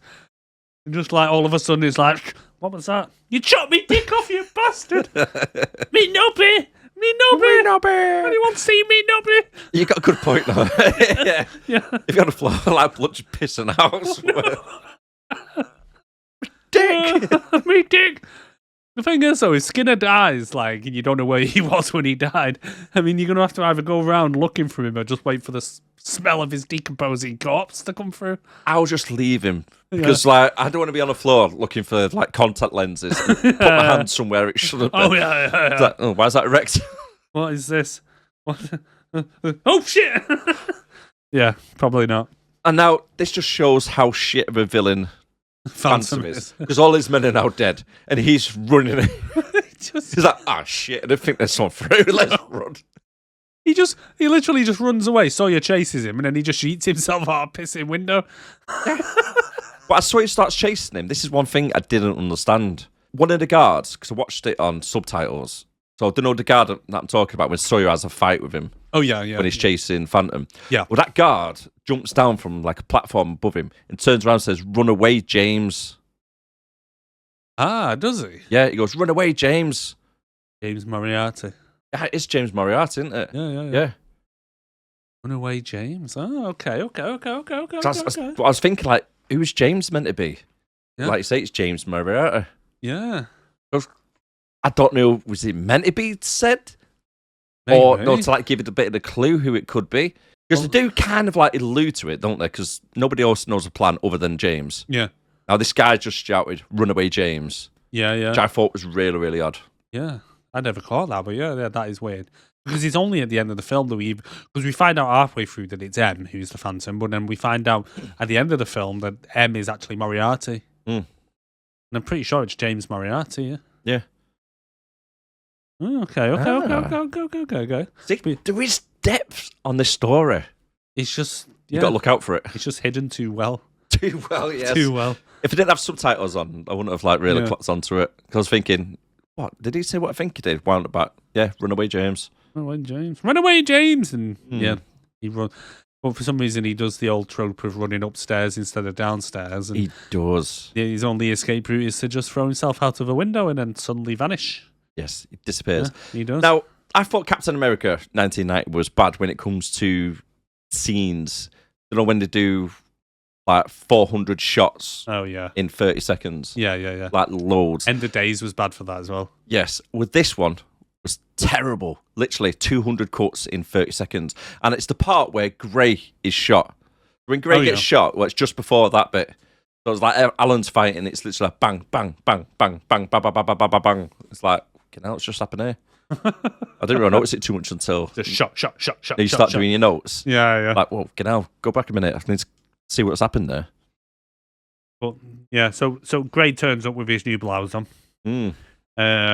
And then one of the men, Mina, comes out because Sean Connery goes, "Where's that stupid, smelly bitch? She just hid in the corner. She didn't do nothing." Turns around, actual says, she's probably hip deep in some sort of trouble. Yeah. And then she comes out, and then a guy stands up and puts a knife to his throat. Oh, the guy who was dead on the floor. The guy who was just dead 2 minutes ago suddenly resurrects himself, puts a knife to him, tells them all to drop the weapons, even though Quatermain's a crack shot and probably just could have gone, boom, dead. Anyway, he doesn't, and then she goes, "I don't need them to help me," turns around and starts necking him, jacking him off at the same time, giving him a... Gray's like, "You never done that with me." She sucks him dry. Literally. But then... On the neck. Yeah, I don't know what it is, but she gets him down and she does it, and then she stands up and she goes, it's like a bit porno. Well, we do kind of God. find out Oh, that slum. Nina really, really gets the horn when she sees a bit of blood. Oh, she does. It's not a case of like She getting gets- the thirst for it. It's the She lust almost floods for it. Nemo's submarine She later does. on when she sees a bit of blood. I mean, literally, all the guys, she starts licking the blood off her hands, and then it suddenly, get the wet floor sign. Yep. Yep. Yep. She's It's like moist. Nina's about. The guy's slipping around behind her. What was it you used to say? You said it a while back. She was dripping like a broken refrigerator. Yeah. She was. Yeah. The way she comes on, she's like, "Oh," and then she pulls out a little mirror and she's like, fixing So he's herself. like, yeah, you got a little bit there, love. Yeah, you missed A her. little bit there. Like, Now, oh, to she's... drive over to East London docks. oh, wait. We're already at East London docks. They'll drive a little bit more, don't they? Because they Don't go they to just, the River don't they Thames. just walk out the front? Don't know. I thought they just, because I thought they were already there, I think they just walked out of Dorian Gray's house. Either way. Anyway. Yeah, but Right, the docks. Sawyer introduces himself as American Secret Service. Yes. And why the Secret Service sending people there? Just the one guy. And then Dorian decides to come with them. Yes.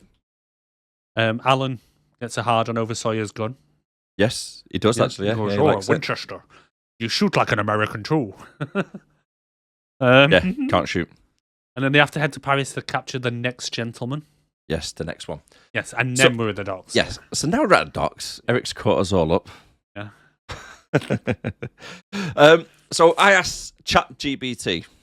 Yeah. A little bit of information on the River Thames. Okay, yeah. Yeah. So the Thames is around 20 to 30 feet, depending on the tide. Right, okay. Now, I'm pretty sure a 200-foot boat will not fit inside the depth Submarine. of the Thames. Oh my god. That ship changes size to suit any situation. It's quite remarkable, actually. It really is, mate. It really is. Because it's like, they stood outside and he's like, I'm just waiting for my baby to arrive. And he's like, I don't know why I keep doing Sean Connery's accent for every character, but anyway, You do. I'm waiting for my ship to arrive, lads. Yeah, all right, mate. It's and over there lady. somewhere. And then, like you say, this massive submarine just comes up like it's nothing, and he's just going and going and going and going and going and going and going. You're like, Taller than the buildings. yeah. Like, All I can think was it's just made a massive groove in the silt at the bottom of the river. It just cuts its way through. It's huge. exactly. Stupidly huge. And as they're getting onside the submarine, Nina tells the group that she was turned into the vampire by Dracula whilst working with Van Helsing. Yeah. He was, because isn't Skinner like, so one of them says, oh, it's one of them European fanatics or something like that. And she goes, if drinking other people's blood is fanatic, then yes. I think it kind of is, isn't it? I think it might be, yeah. Yeah. Slightly, yeah. There's quite a few cults out there what are doing that stuff. Now, over in Paris, Yes. we're following the White Hulk, a.k.a. Mr. Hyde, is running through the rooftops of Paris. For some reason. Alan the Yank is shooting direct Hyde into the trap. What? Alan and the Yank. Sorry, my notes here are really messed up. Okay. So Alan is trying to lure him into a trap that they've set, right? Yes. But for some reason, no one bothered to tell Sawyer, because as they're running around shooting, Sawyer has no clue to what's going on in the slightest. Nope. And he's like, you keep missing. He's like, I'm not trying to hit him. I'm trying to lure him into a trap. And he's like, oh. And he's like, let me have a go then. And he's shooting and he's just... It's like, why did no one tell Sawyer? Why is no one in Paris? No one in Paris at all. There's no one There's walking really the not. streets or anything like that. Even when he's firing gunshots and destroying people's chimneys, which is a bit harsh, no one even opens a window or looks out or to say, oh, keep the noise down, or whatever it would be in French. Yep. No protests. No protest, no Nothing. dirty ones, no clean ones, no anything. No. And then, like I say, Sawyer doesn't know what the plan is. So the fact that when he managed to get Hyde cornered, and he's shooting him, and he makes him fall off the roof into a trap. Yep. Which a net then goes round him, and then it drags him all the way then through the street into Nemo's boat, which just happens to be at the end of the street somehow. So you're telling me Hyde, who's on a rooftop, gets a really good view around him, doesn't notice this 70-foot bloody boat just parked up randomly. No, that's what I mean. So you're telling me they've gone off the boat, they've then somehow set up this trap going through the city to this one corner and said, right, lure into here, Alan. But no one bothered to tell Sawyer what was going on? No.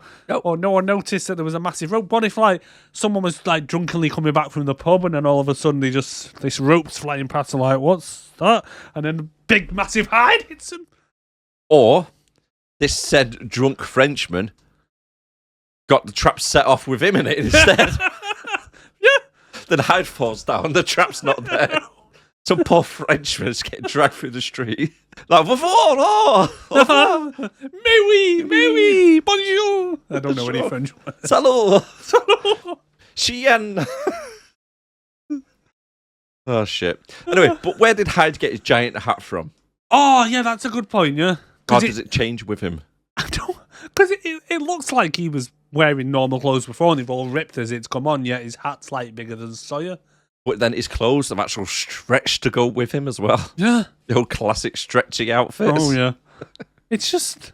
The whole plan was just stupid, and just the fact that at the end of the street you just happen to see a little cut of Nemo's ship as it goes into the side, and I'm like, I know there's a river running through France, but how deep's that river? Yeah, that's true. How do you get to it? Well, we find out quite a few times, don't we, about this boat. To show the strength of Hyde, we hear lots of banging in the ship, and every time he hits the side of the walls, the whole ship starts moving around. Oh, yeah. Now, for the size of the ship, I find that highly unlikely, regarding how strong you are. Well, I think the ship must have shrunk again, because... Must have. It Must must have. have. And it's them classic trope bits, isn't it, where something happens in one area of the ship, for an example. Yeah. Everybody walks down the same corridor, but coming in one at a time.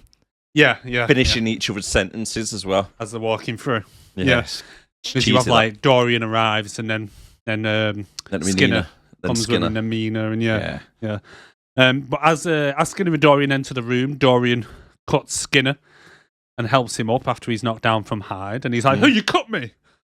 He's like, "No, my apologies." So, I mean, how about what did you scratch me with? I know. Like, what did you just scratch me with? You just give me AIDS. Exactly. Bitch, how long are your nails? I know, fucking hell, man. Like little claws, like I like to keep them long. like give them longer to the skirting. But Mr. Hyde is tied up with chains, and they're all trying to, all Nemo's Oompa Loompas are trying to keep him in place. Yeah. And they offer Hyde amnesty. He says, "How would you like to go back to London, Hyde? I've got a pardon from the Queen for you." Has he though? Yeah, I don't think so. he has. I don't think he has either. I call bullshit on that. Yeah. But Hyde's like, "Oh, I do miss London." Home And is then, where the heart is. My heart is in London. Yeah. And then he can smell Sawyer's fear. Yep. And then he goes, "You like my next trick?" And then for some reason, does he deflate? Because the amount of steam that comes off him makes me think that he's just popped like a pissing balloon. Yeah. Now you actually mention it, a lot of steam does come from it and smoke. Midway through it, he actually looks like a hunchback in Notre Dame. He does. He's like, He looks like his Comes back. character from Clash of the Titans at one point. Yeah. I wonder if that's why he got the part, because, you make a good weird-looking monster. It is legitimately that. Yeah. Yeah. It actually looks the same. When it's like you were saying before with them cut scenes, it's like cut, and it's like, and then every time it cuts, he's like a different shape, and then all this steam's coming off, and I'm thinking, does he just pop himself? Surprised it didn't go around the room. Just bouncing off the wall. Bing, bing, bing, bing, bing. Sorry, guys, it's normal. Dr. Jekyll at your service, Yes. and even his clothes have shrunk along with him. Surely he'd be like stood there bollock naked in like really baggy clothes. Oh no! Again, You with think elastic suits. elastic? He's invented elastic. Everyone. Nemo gets a little printed message from the ship's walls and tells him they're in 3 days. I know. Does he have one of them little printers in every room? In every room is just like a little slip of paper just come out. It looks like one of them deli counters, like your number 3. Number 3, anyone? Oh, there we go. Yep. Oh. So they start heading to Venice, and they're on the deck of the sub, and Sawyer's eyeing up Mina. How is she out in the sun? Is she supposed to be a vampire? Daywalker. Must be. It's Blade's mum. It's Blade's mama. It's got to be, mate. There's something there, isn't it? But yeah, good point, mate. She actually walks around in daylight with no problems whatsoever. No but even Dracula problems. couldn't do that. I know. But then Sawyer goes over and flirts with her, and she's like, "How exactly do you expect to help me, Mr. Sawyer?" Well, heavy lifting, and then it looks like he's struggling with the door as he's opening it. Yeah. But little continuity error. Yeah. So Dorian walks past, and there's nice two little deck chairs and a little table with a bowl of fruit on randomly on the deck. He walks past, grabs a grape, and then Nemo comes out and says, "Solar panels are all charged." Are they? Okay. Yes. Yeah. In 1899. Yeah. So we're going to submerge now, and then the table and the fruit just kind of puts itself away somehow, disappears completely. It is. It goes. And inside Nemo's boat is pretty much the Taj Mahal. Pretty much, yeah. Every single room is like 25 foot tall. Massive marble pillars, marble floor, marble furniture all around. Dude, quite impressive. Even the outside, like when the sub, like the CGI on the sub going down there is terrible, you must admit. It goes below, but even on the back of the ship, there's even 2 little statues on the back of the submarine. Yep. And it's like, what the hell's that about? Yep. When he's designing, he's like, he needs to have 2 statues there, but what about water dynamics? Yeah, what about slipstream? Yeah. You slow us down. Nope, stop on it. Statues, damn it. Do you remember the old galleons used to have like a big naked bird on the front? Yeah. I want them on the back. I want 2 of them on the back.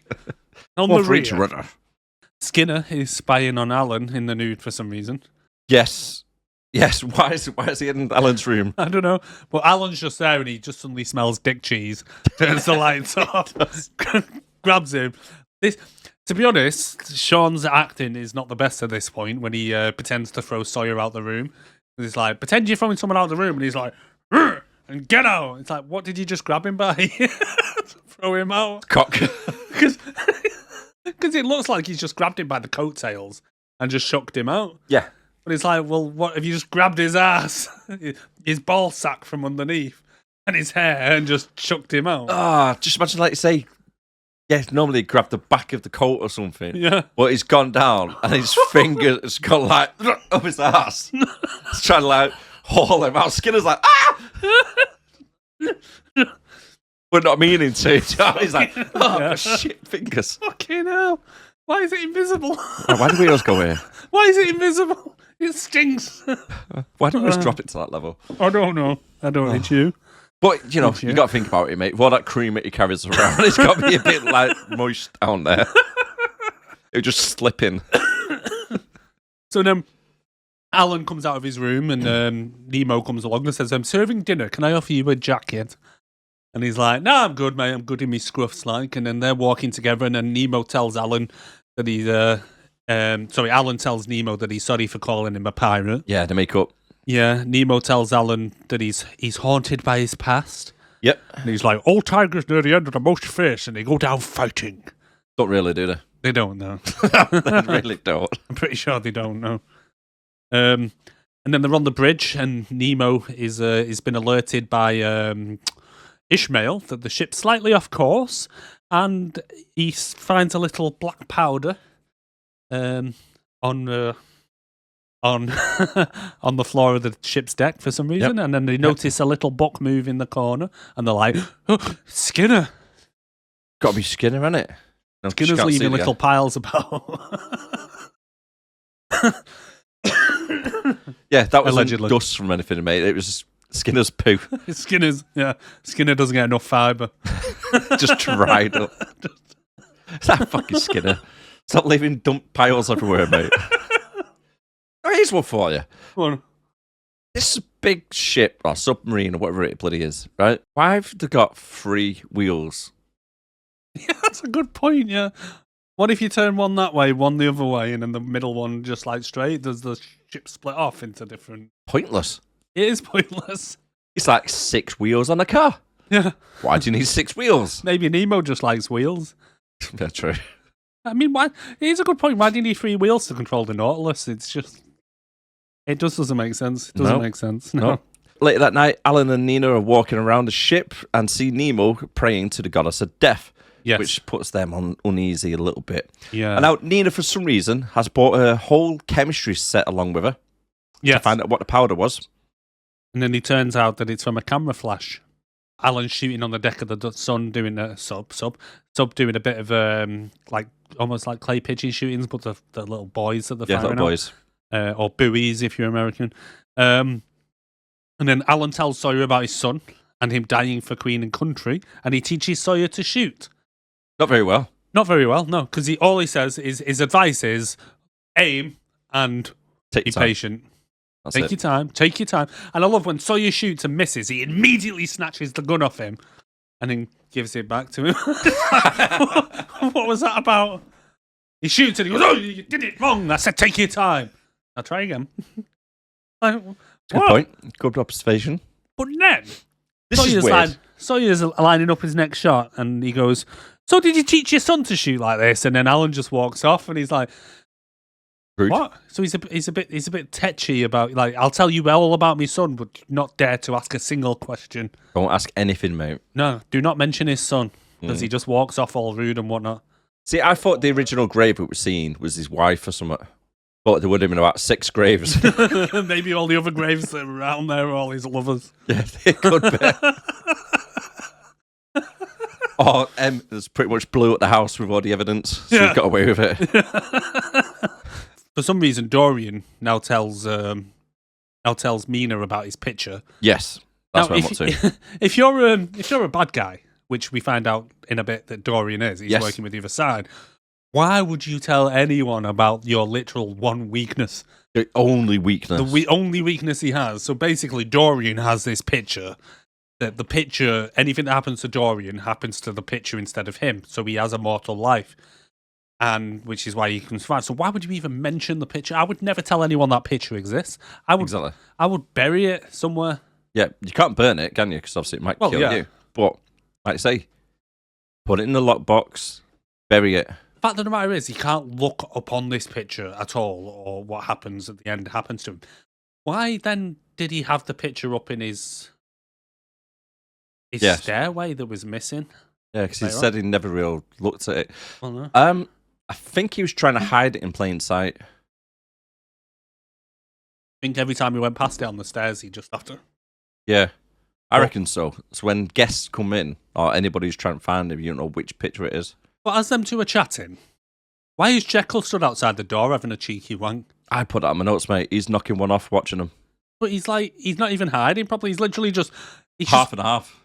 I don't know what's worse, the fact that he stood there just kind of peeking at them half and half, like you say, between the door and whatever. But I'd probably respect him more if he was having a tug, because at least to me, that would be less creepy than just stood there like... And meanwhile, Hyde is actually saying to him, what are you doing? You can't just look. You can't knock one off as well. What are you doing, you weirdo? He's like arguing with himself over At least it. get your penis out, Jesus. But then Dorian's kind of like... Well, Dorian offers Mina a nightcap. In the tiniest thimble I've ever seen. Yeah. What is that going to do? I don't know. Just a slight little shot. A slight shot? Maybe add Rehypnol in it. It's literally like them little dipper sticks, and when you pull it down, like a little squidgy thing on top, and it gets literally 4 drops, and that's how much... Oh, yeah. You don't want about them little dip things. Yeah. Add a little shot. Yeah, but either way, drop. Drip, drip, Here you go, Nina. Here's your little thimble. Here you go, piece of... But, Smashes. Yeah, Nina doesn't know her strength. Smashes it, cuts her finger. She gets horny instantly, starts knocking him off. Oh, blood. Pretty much like that. God. I forget I'm on camera sometimes. He can't hold himself, can he? Now, if you like that, don't forget, hit that like, hit the subscribe button, and rate us, write a good review, and rate us 5 stars on Spotify and iTunes. Anyway. I'm sorry, he just puts me off quite a lot as well. It's the face. But yeah, anyway, so they start. I assume they then had sex because Hyde suddenly finishes off and is walking down the corridor having an argument with himself, and Jekyll is, and then Hyde's in the. You can see Hyde's reflection in the windows, and then Hyde's like, "Turn into me, she'll want you then. I'll bang her." And he's like, "No, she wants me." He's like, "No, she wants a big beast like me. I've got the bigger dick." I'm more aggressive as well. I can fucking go for it. You thought I was pounding the shit walls. Just wait till I get her. I know, right? Al dente. But then... We go there every week. I'm sorry, guys, especially to the ladies that are watching. And then Jekyll fancies a bit of a choke while he's having a wank, so Hyde comes along and chokes him, and he's like, "Okay, almost there. He does. And then Nemo catches him in the act and says, "Look, mate, if you're going to toss one off in my hallways, I'm going to have to lock you up, fella." Exact words that he used. Exact words. So basically, yeah, Nemo catches him while he's having a little schizophrenic moment with Hyde. Yep. And then he notices Skinner has taken one of his vials. I love how he goes, right. So he walks over, so it's like crack to him. He's like itching to have a shot and bring Hyde out. So he goes over to his vials and he's open, and then he goes, "If I didn't know any better, I thought I already had." And then for some reason moves his hand over it and places it on top. And I just thought, that's just really weird. He kind of scans it like he's kind of feeling them. And it's like, "Oh, there's one missing. Look at this. Oh." I don't know why, but that really weirded me out. Do you mean like the one space that's not got a vial? Yeah. Yeah, he kind of pushes his hand across the top of him and like leaves a gap between his fingers between the one that's missing. He's like, "Oh, it's all gone. Stroke the fairy wall." Hello, mate. Fingers in there. Just loads of fingers everywhere. All right. We're over in Venice. And what year is it? 1899. Yes. Just in case you're wondering. How does a submarine go through them small little canals in Venice? I don't know. Again, there's no one in Venice because everyone seems to be in the town square playing dress up like they're in the medievals. Weird. Yes. And it looks like they don't get distracted very easily either. They don't. Really don't. A 17,000-story skyscraper of a submarine goes past, creeping through the little shallow Venice bloody canals. Yep. And to the point where there's one guy sleeping in a boat that just gets pushed to the side. Yeah. Doesn't even notice. And somehow it's getting under the bridges as well because it's now decided it can be a bit smaller. Yeah, because them bridges aren't exactly that high. They're like 10 foot. I mean, I've seen people, and them, is it gondola, isn't it? Yeah. Where the people rowing the gondolas, they've had to use their giant oar to jump onto the bridge to run across to the other side whilst the guests duck. Right. Well, yeah, this ship just casually grazes underneath the bridge. Glides through. And then Jekyll comes in and says he thinks Skinner has stolen his formula. And then, there's, like I say, there's no one about in Venice, but there's a carnival going on. And then we get a shot of the bombs ticking away under the water. Mm. So why did they need the plans in the first place? Why didn't he just dive underneath and just put the bombs somewhere? Mm.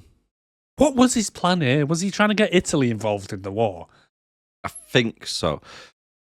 But this doesn't really make sense as well, because Nemo deploys his men now to search the city looking for a bomb. Yes. However, when it starts to blow up, they then realise that there's about 300 bombs around everywhere.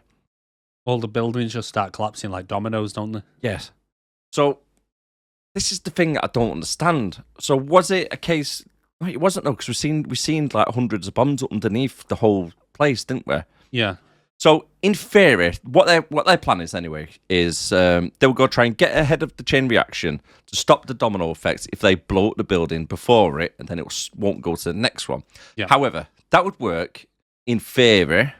However, there's explosives underneath. So surely, their timed bombs, as they're going around, it's not a technical domino effect because the bombs are blowing up underneath regardless. So it's the bombs what are blowing up, not the buildings. Do you know what I mean? Yeah, see, I thought the bombs were kind of... Because there's like stilts going down into the canals that are holding the buildings up. Yeah. I thought they blew a couple of them and it created like a domino effect, knocking building into building into building into building. And their plan was to get ahead of it and blow up one of the buildings so there was nothing for the chain to hit into to continue the chain, if you know what I mean. Like removing a domino further down the line. Yes, so, I get that. Yeah. But there were bombs underneath what kept going off, though. Oh, right. I thought there was only one set of bombs. Right. So I he might said, be wrong, because he was saying like there's multiple bombs, so the bombs kept blowing up, and then the buildings going bang, bang, bang, bang. It's like the chain reaction they were trying to stop. But then if they would have blew up what they did, surely it would blow the bombs up what are underneath the water anyway, because it was a huge explosion. Yeah. Are you with me? Yeah, kind of. So instead of being like the buildings going, not, it's the bombs what are underneath are the problem. Bomb along. Right, no, I thought there was just one set of bombs on the starter building, and then that caused a chain reaction to the buildings. Right. Yeah, because I was a bit unsure about it, because like say Sean Connery goes, oh, there's loads of bombs. There's not just a few, and then it pans out and there's loads, isn't there? Yeah. I don't know. There might have been. I don't know, I could be wrong. I just thought it was one set, but quite a lot of them under one. Mm. Anyway, so they're like, how are we going to get ahead of it? And I think Dorian makes a little joke about how he's immortal and not a gazelle. Yep. And then Sawyer somehow just drives the car out that he's never driven before and had only seen an automobile for the first time like a day ago. Yep. And drives it out of the sub like he's Colin McRae or something. Yep, Neil kills about 4 of the guys. Yeah. As he does donuts in reverse. You know, some of his Oompa Loompas came out as well dressed in scuba gear. Yes. Yeah. Like medieval big iron helmets. Yeah, just random. So then they're driving through the streets and the Phantom's men are already on the rooftops for some reason, shooting at them all as they're driving along. But again, stormtrooper aim, no one can hit any of them. Where did they come from? I don't know. And here's one for you. Just imagine being one of these guys. Yeah. So the Phantoms are like, okay, Team A, you get over in that square. Team B, you stand over there. Team C, you get yourself in all these buildings. So when they go down this thing, we can make like a little gauntlet and start shooting them. And Team C, like, the buildings we're stood at, are they not getting blown up? Yeah, good shout. It's like, no, don't worry about it. You'll be fine. Don't worry, you can trust me. Yeah. So they're shooting out the window next minute, the building. Just watching the buildings collapse. Oh, crap. The boss promised they wouldn't collapse. Do you know what I mean? It's like, really? Yeah, you definitely wouldn't. You'd want to get out of that city ASAP. This is why I say he's the worst villain in history. Yeah.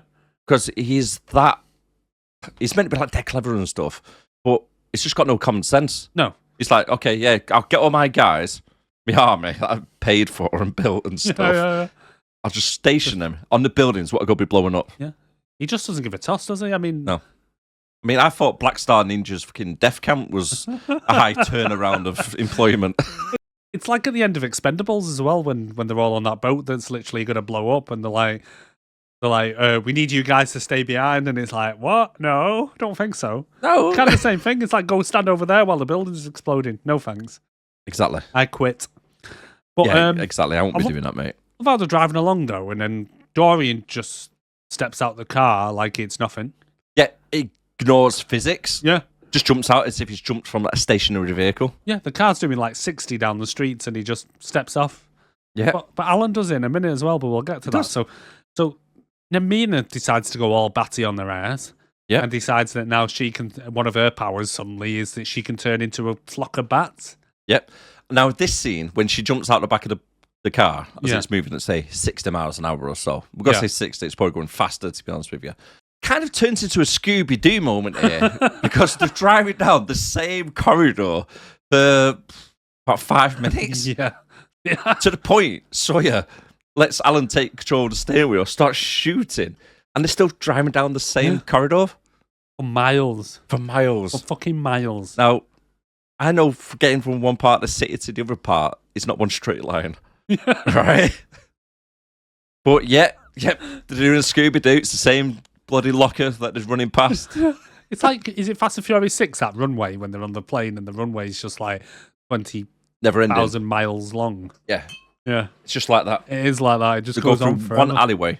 I was expecting them to start running through, or driving through one door, coming through the other door, then through the other door, looking at each other, and go, turn around, run through the other doors. Scooby doing the shit out of it. But then as they drive past a little side street, and Alan just happens to see the Phantom. So how did the Phantom get there that fast? I understand they obviously had the Nautilus, which is like apparently the fastest thing on Earth. But how did the Phantom get there so quick?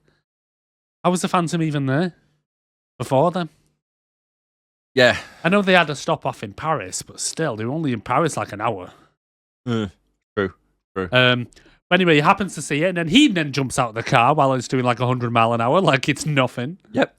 And then, again, actually, just before that bit, when they're driving through the square, there's literally 50 or 60 of them stood there in a square Yeah. as the car is doing donuts with no roof on. It's a convertible, but yet none of them get hit. No, not a single shot. I don't even think the car gets hit. No. It's that bad. But yeah, so the plan is that they were going to use the car because somehow Nemo can track the car with no satellites or anything. Anyway, you can track the car, and then what they're going to do is take it to a building, set off a flare, and then Nemo's going to somehow then fire a homing rocket to hit the car. Precision accuracy. Yeah.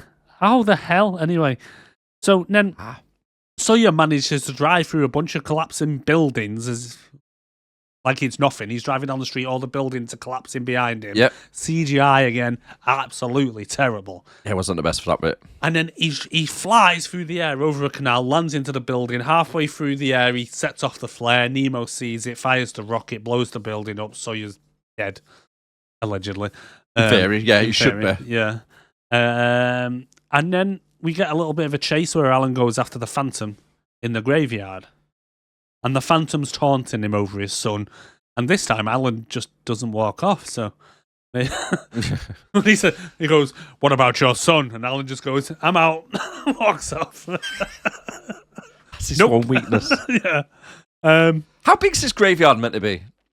I don't know. Because this graveyard was literally the size of a courtyard, right? They open up one door from the main street, and then they're in this little courtyard with about 10 graves, but yet the Phantom is managing to run from one grave to the other grave, hiding behind him, taunting him as if it's an echoing. I know. I'm sure if I was Alan, I'd walk in and go, okay, I could just see him running past. There he is. There he is. And He's he's a pretty talking. bulky fella in his suit, isn't he? Yeah. And he's hiding behind a cross. Do you know what I mean? Maybe he's just doing the old toddler thing of his, if I can't see him, he can't see me. I was stood behind a cross like this. Yeah. It's like, I can see you, you know. it's like, I can clearly see where you are. Yeah. I mean, you might be thinking that you're throwing your voice over that way, but I can see where you are. But then we get a quick cut back to the submarine. Yep. And Ishmael's slagging off Skinner, and he goes, and Dorian's there, and Dorian's like, "Skinner? No, it's me. It's me. I'm the bad guy." And shoots him. Shoots him, yeah. Like 4 or 5 times. Yeah. And then M reveals himself as the Phantom.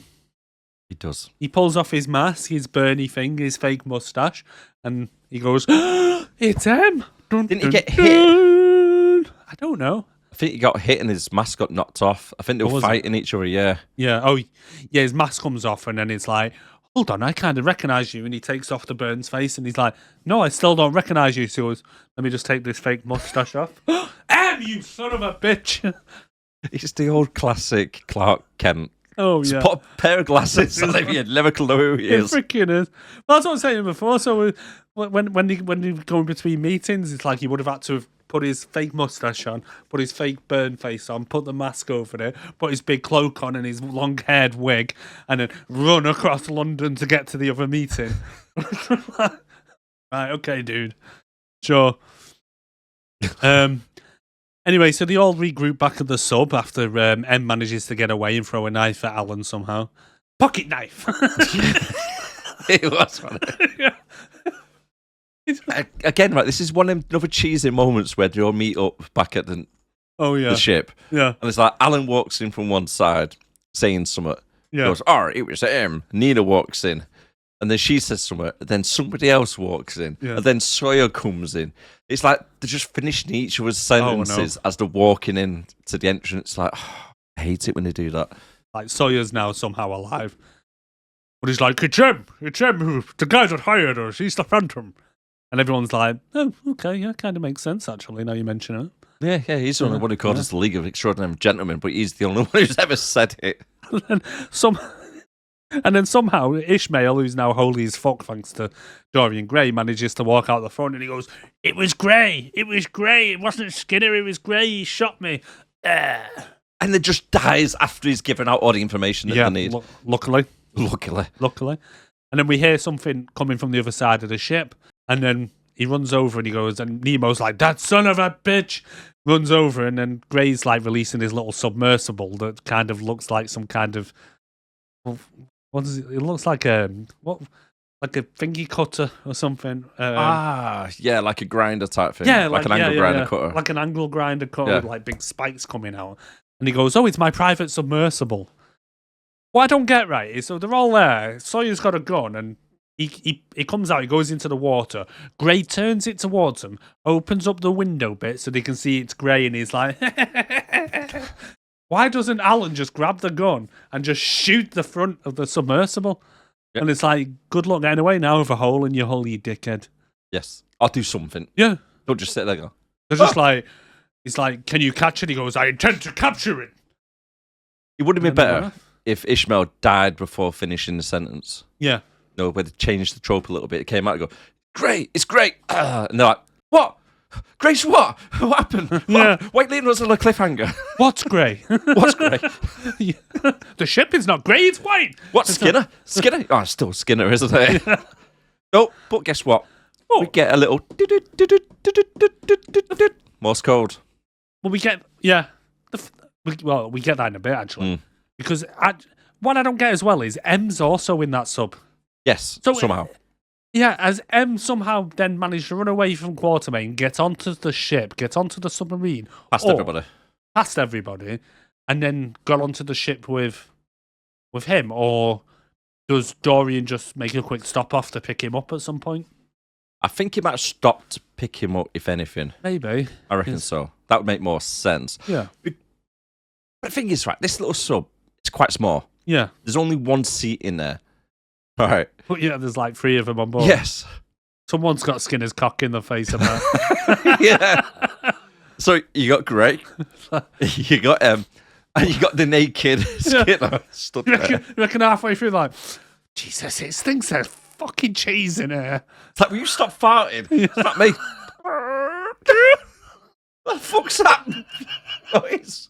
Where's it coming from? But how does later on, when Skinner sends a message, how does... Did none of them notice, like, all of a sudden the Morse code thing? And they're like, what is that noise? What is that smell? Why is the Morse code coming? That's a good point, because it's a small submarine. It's like a one-man submarine it's supposed to be, isn't it? You can't do Morse code without anybody in that room No, it's What is it? It's fucking daft. So anyway, they're on the back to the sub, and they find a recording, and alarm's going off. And one of Nemo's Oompa Loompas comes over and goes, "We found this," and it's basically like a record with a bell on it. Gosh, this. And they're like, "Let's play the record." And then, rather than just listening to the sound, which is all it is, we get like a video of like M and Gray and some woman who I thought first was Mina. It looked like Nina, didn't it? Yeah. Playing, and then they're basically listening to him. Basically, M spill out his handbag about his plan and everything.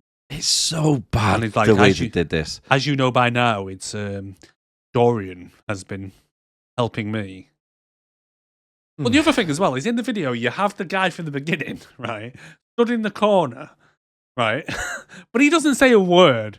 So from their point of view, they don't even know he's there, but yet we see him in the little video that they do. Don't they see the video as well? No, it's just on a record player, innit? They don't see the video. The video is just for us. That's weird. Yeah, no.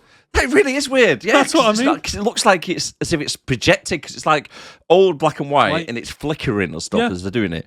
And then I was thinking to myself, is like, back in the day, especially them times, there would have been the really big reels when they're doing the films, Yeah. right? So then there's a lot of cuts on this Yeah. where it's cutting between M to Dorian Gray going, "Oh, yes, it was me all along." Then it'll cut to M, and they cut that. I'm thinking, got this poor guy sat there in the dark room, like stitching it all together. He's like, "Oh, God damn it, can you just not do it in one take?" No, it's got to be him, back to me, back to him, back to me. Oh, God damn it. But when like he says something like, I set my dog on you, and he goes, "Fuck." Something like that. It's like, what?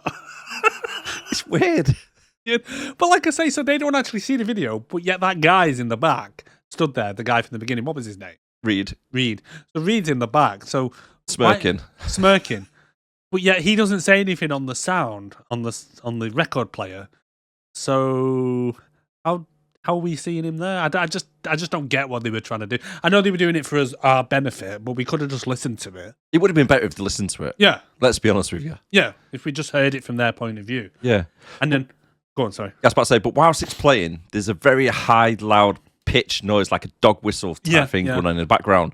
And Hyde is losing his shit in the mirror. Yeah. It's like, turn it off, turn it off. I was turn it off, Henry, turn it off, whatever his name is. And then M turns around at the end, does the old, if you wish to accept our mission, it will self-destruct in 5 seconds. So he's like, I bet you're wondering why I'm spilling my handbag to you all. It's like, hidden within this message is a sound. And at that point, I'd have turned it off. And just been like hidden between the... But they turn it don't. off. They just let him explain it. It's a very high-pitched noise the dogs can hear, and it's currently transmitting to all the bombs in your that we've placed around your submarine. Still turn it off, but they Don't don't. turn it off, no. And then Nemo just goes, "Oh shit, what did he just say? I wasn't listening." Pushes the thing off. And then somehow all these bombs go off. Yep. Even though, right, he's just stopped it playing, and then the bombs go off. Surely as soon as the sound started playing, the bombs would have gone off. Yes. Or at least start the timer or do something. Yeah, but like you say, the really, really late reaction to that. Yeah. So all the bombs start going off, and then there's holes in the sub, obviously, and they can't surface because one of the ballast tanks won't open. But there's men down there, so Nemo orders for his Oompa Loompas to be trapped in. And then Hyde saying to Jekyll in the window, "We can help them, man. Come on, just release me." So he runs off, and the bunch of the Oompa Loompas are like...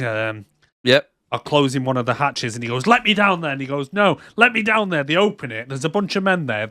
He has time to jump in. No one thinks to go, "Yeah, guys, let me Put your just hand help in." you out while we got you." Yeah, just put a rope in or grab your hand and start pulling them out. There was literally a guy there hanging on, and as they open the door, and they let him jump in, but don't bother to just quickly grab him and pull him out. They just close the... If you was that guy, right, who was there at the door, Yeah. and they kind of closed it as if it's like the poor guys in the Titanic, wasn't it? It's Yeah, like, yeah, shut the gate and just fuck them off. Don't worry about it. You're too poor. You stay in the basement shoveling coal. Basically. But if you was that guy who survived, you'd be pissed off. I would be pissed off. You'd be like, Marcus, I seen you there, mate. You looked I me seen dead you. in the eyes as you shut that door. Yeah, as you reshut it, you literally would have took like 2 seconds to get one of the guys out. It wouldn't have affected anything. You There's had about enough time 4 for of them Jekyll there. to walk in, jump in. There was about 4 of them there. Yeah, You could have easily just grabbed them and saved them. yeah. Nope. Straight back down. Straight back down you get. We can only rescue one of you, and it wouldn't be fair on the other 3 if we take one. So sorry. Wouldn't surprise me. Just give him a little kick as he's trying to get out. Yeah, Get yeah. back in, get back in, you bastard. He's coming in. You're not coming out. Yeah. So anyway, Jekyll jumps down, takes his potion halfway down, starts steaming and turning into Hyde. Hyde managed to open the vents. The water starts draining, and now the guys are dangling from the ceiling. It's like, what's worse? I'm going to fall to my death now. Like, oh Jesus! It's like, what are you going to do? Like, jump into the water and get sucked out, or just dangle and hope that they actually do open the hatch and let you back Yep. out? Yes. Either way, it's, Yeah. double-edged sword. Well, yeah. And then the sub manages to come out of the water, and then Jekyll comes back, looking smug as fuck, walking into the room like, yeah, I'm Johnny Big Balls. Yeah, new suit. Yeah, new suit, everything. Yeah, never even noticed a new suit. Got changed, brushed his hair. He's like, they're gonna fucking love me now. Yeah. Walks out like, hey, everybody. Yeah, just So it's save now- the day. It's now we actually get the code for the Morse code that comes through. And then we get a little bit of a shot from the outside of the ship's damage, and it's leaning to the side a little bit. We get inside, they're all standing perfectly still. Yes, and there's all big holes Level. in the side of it as well. Yeah. So they're all like level, no problems walking around, but yet the ship's on like a 45-degree angle at this point. Yeah. Maybe the inside of it's on like a pendulum to keep it. It's got to be. That's the straight. thing I could think of. But then we have a little montage of everyone like chipping in to help, right? Couple of questions. So it does. Tom Sawyer is just running around, knocking on gauges. Yeah, he just knocks on a few gauges and he's like, guys, that gauge says 12. Yeah, it's supposed to. Oh, okay. What about this one? Ding, ding, ding, ding. Right. But what I don't get is why would you have Mina, the vampire who gets wet from blood, helping with the wounded?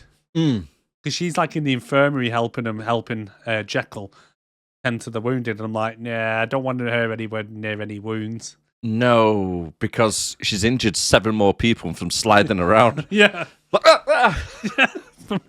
slipping From the around. wet floor.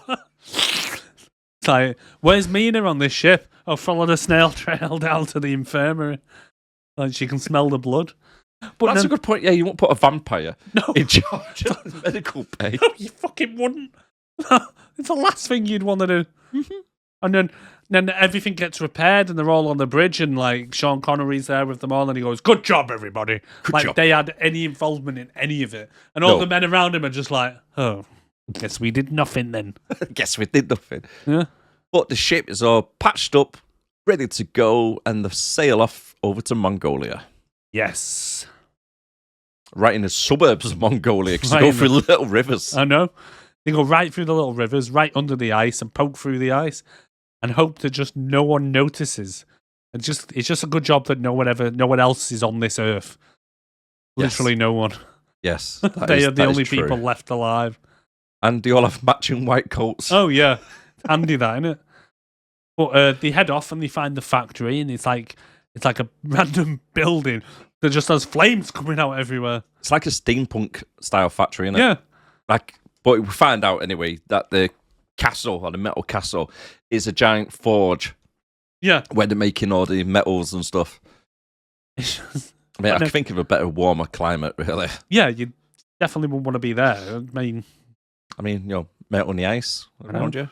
I know. Sure, I don't know. give off that much of a heat. It should be Mate, they quite are. bone dry around Mate, it. every tower had like a massive flame coming out every Huge. 5 seconds. Absolutely huge. But then they're sat in a cave with a small fire waiting for Skinner, and nobody sat around the fire. They just got the fire going. They must be freezing their tits off. Mm-hmm.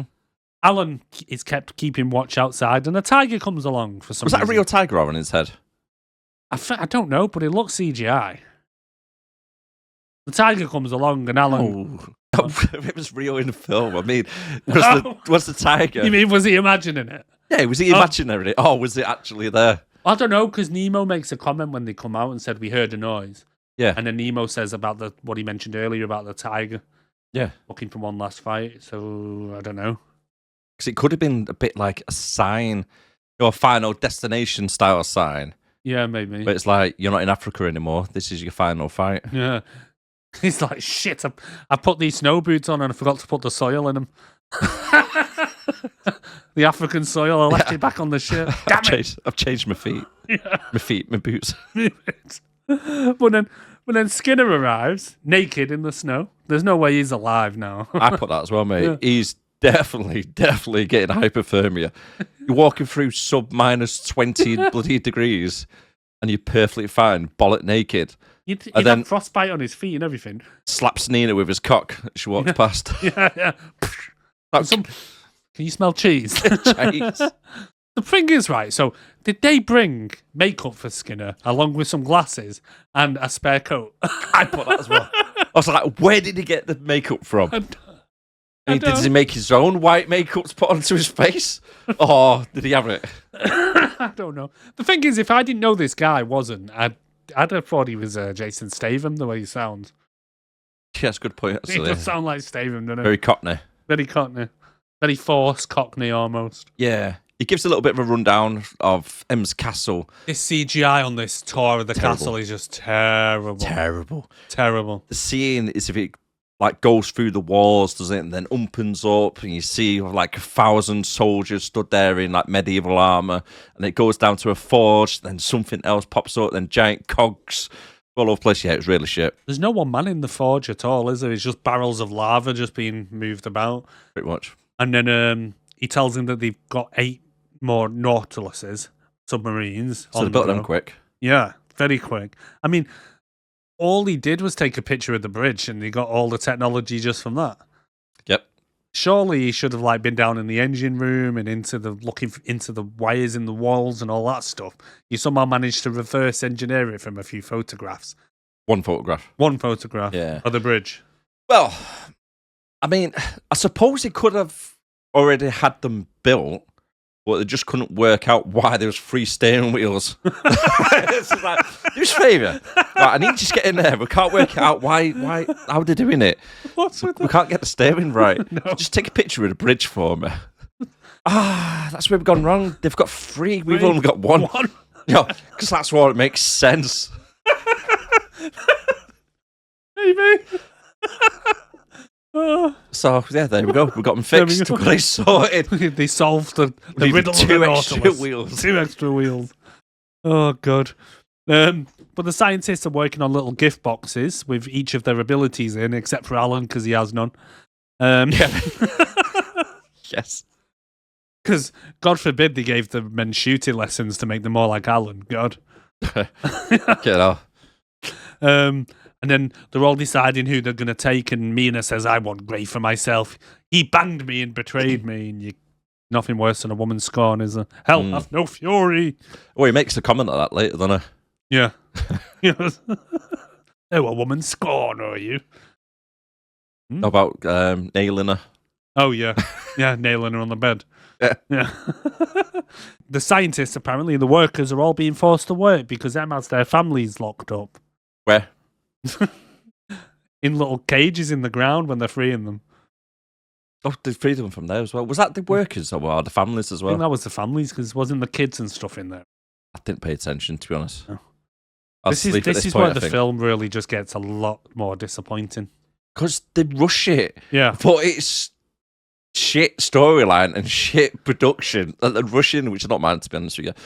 All leading up to this really crap. So basically, they start entering the factory. Alan and Sawyer go after M. Yep. Skinner will set the bombs up because even though he's invisible, he still has to carry the bombs on a big vest. So You can see bombs floating around as he's walking. I know. So I was a guard, I'm like, that's a bit odd. I can see several explosives just floating in the air past me. I know. It's like, what was that? Why does it smell of cheese? For studying. Oh, god damn it. Skinner shit. What are these little piles of dust everywhere? Yeah. Nemo and Hyde are going after get the scientists out with Nemo's Oompa Loompas, and Mina is going after Gray to get revenge fuck. Yes.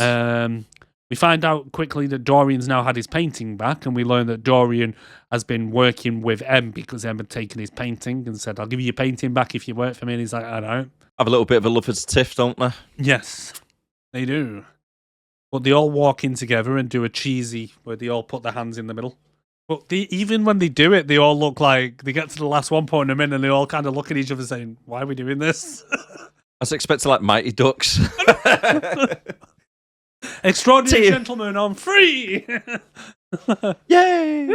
They all just put their hands in, but they did it all, and then they all kind of look at each other, and I'm like, yeah, even they're confused as to why they're doing it. Yep. It's like extraordinary gentleman and one lady.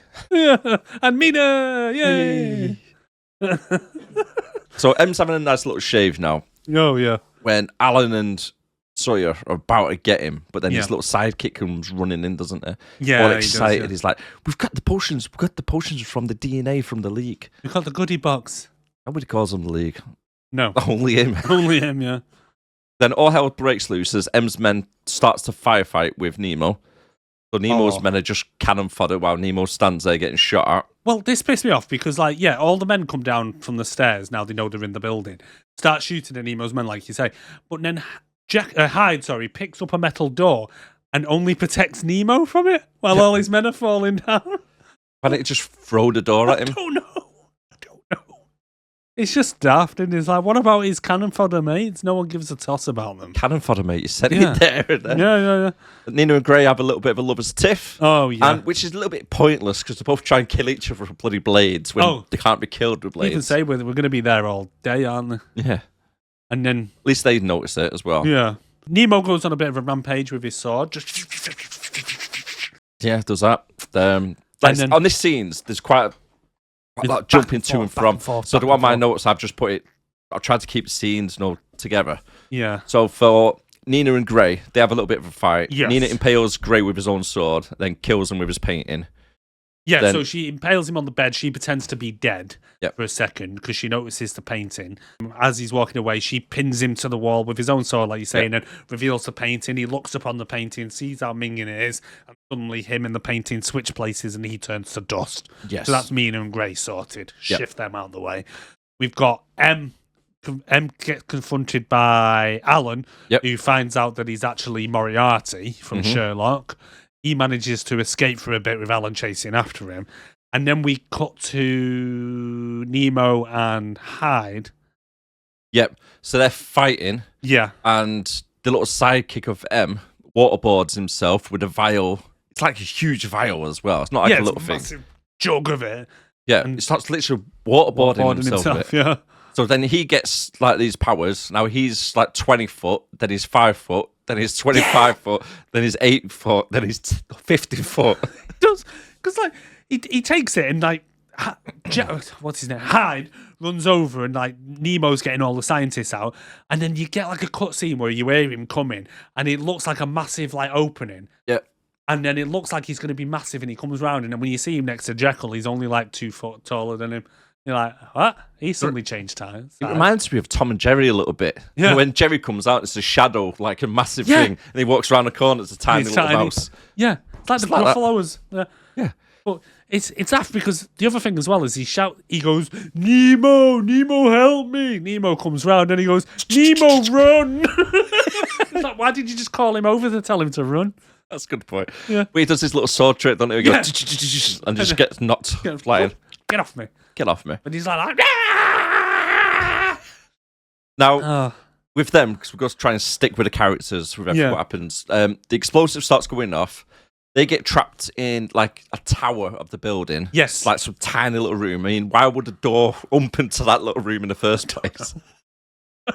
It was like a fucking janitor's closet.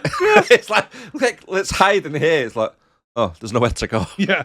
It's like, oh shit, we took a wrong turn. Awkward. So Hyde's medicines run out. Now he is back to Jekyll, Yes. trapped in this room.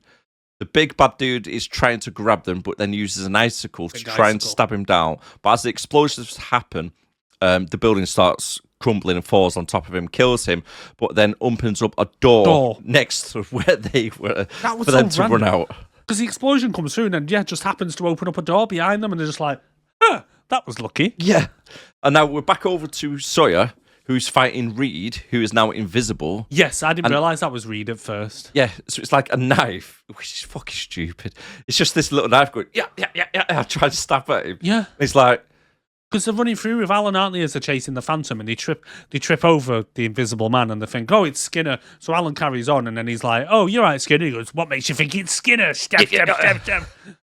It's fucking stupid. Yeah. You was invisible. You had the upper hand. You didn't have to say anything. As soon as Sawyer turns his back, stab. Yeah. Done. No. It's stupid. You had the element of surprise. Literally, Yeah. the element of surprise. Sawyer doesn't have infrared or anything. No. So he can't see you where you are.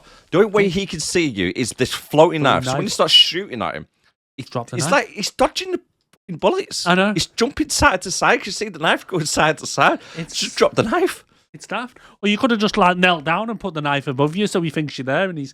But anyway, the next thing is a bloody guy comes round with a flamethrower. Yeah. Right. This does not make sense because if you had a flamethrower and you were setting rooms on fire, don't wanna why wear would metal. you wear full metal armor? He looks like the Tin Man coming round with the bloody flamethrower.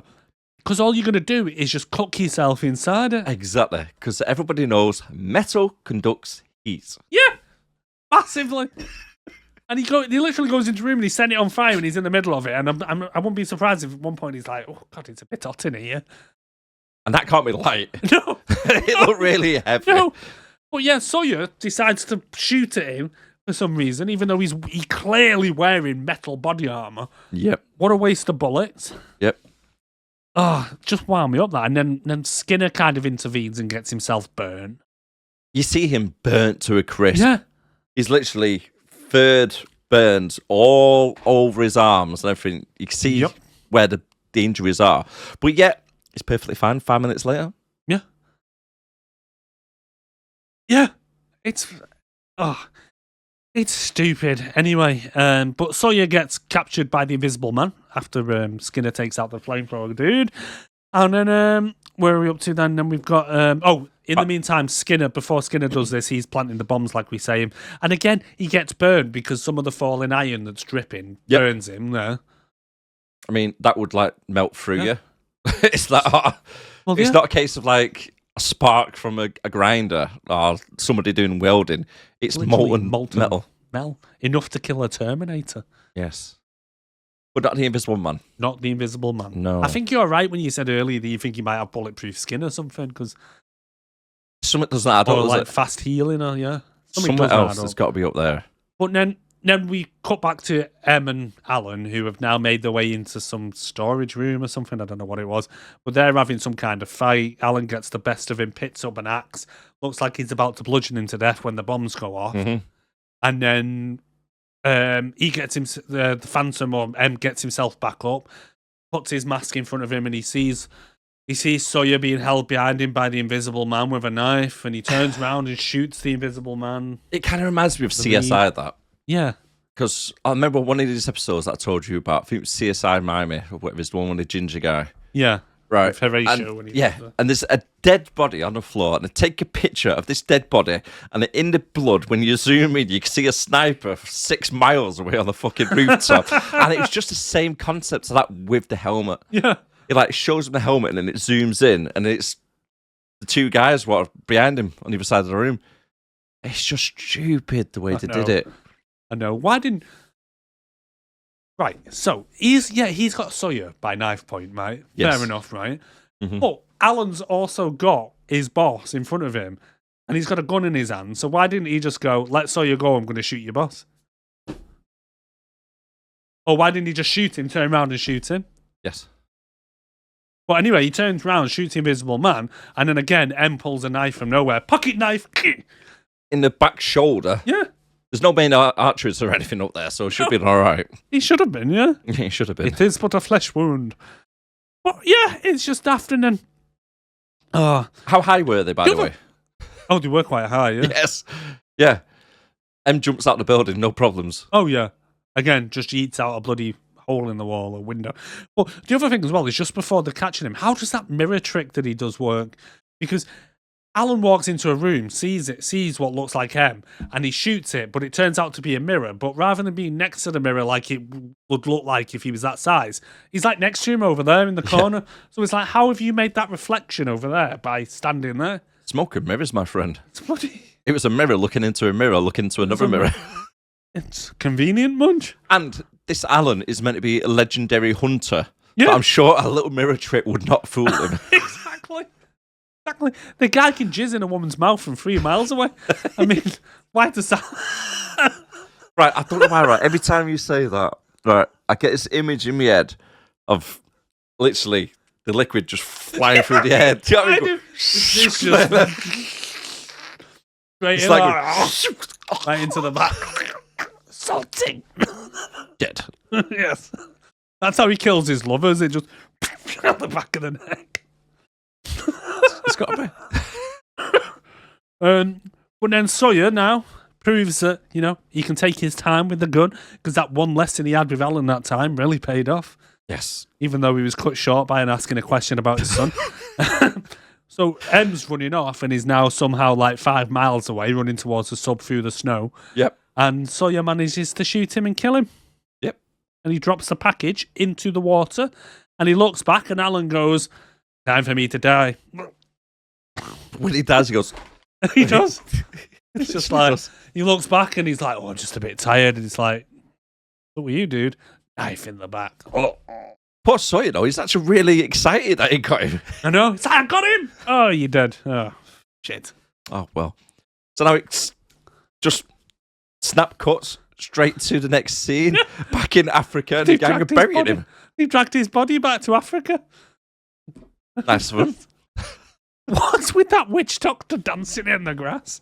So, this is one thing as well. The ending is weird. Yeah, it really was weird. Sorry, yeah, it really was weird, this bit. So Nemo tells the gang he's got a little mission if they're up for it. So everybody goes, "Yeah, go on," and we'll carry on, being our little gang.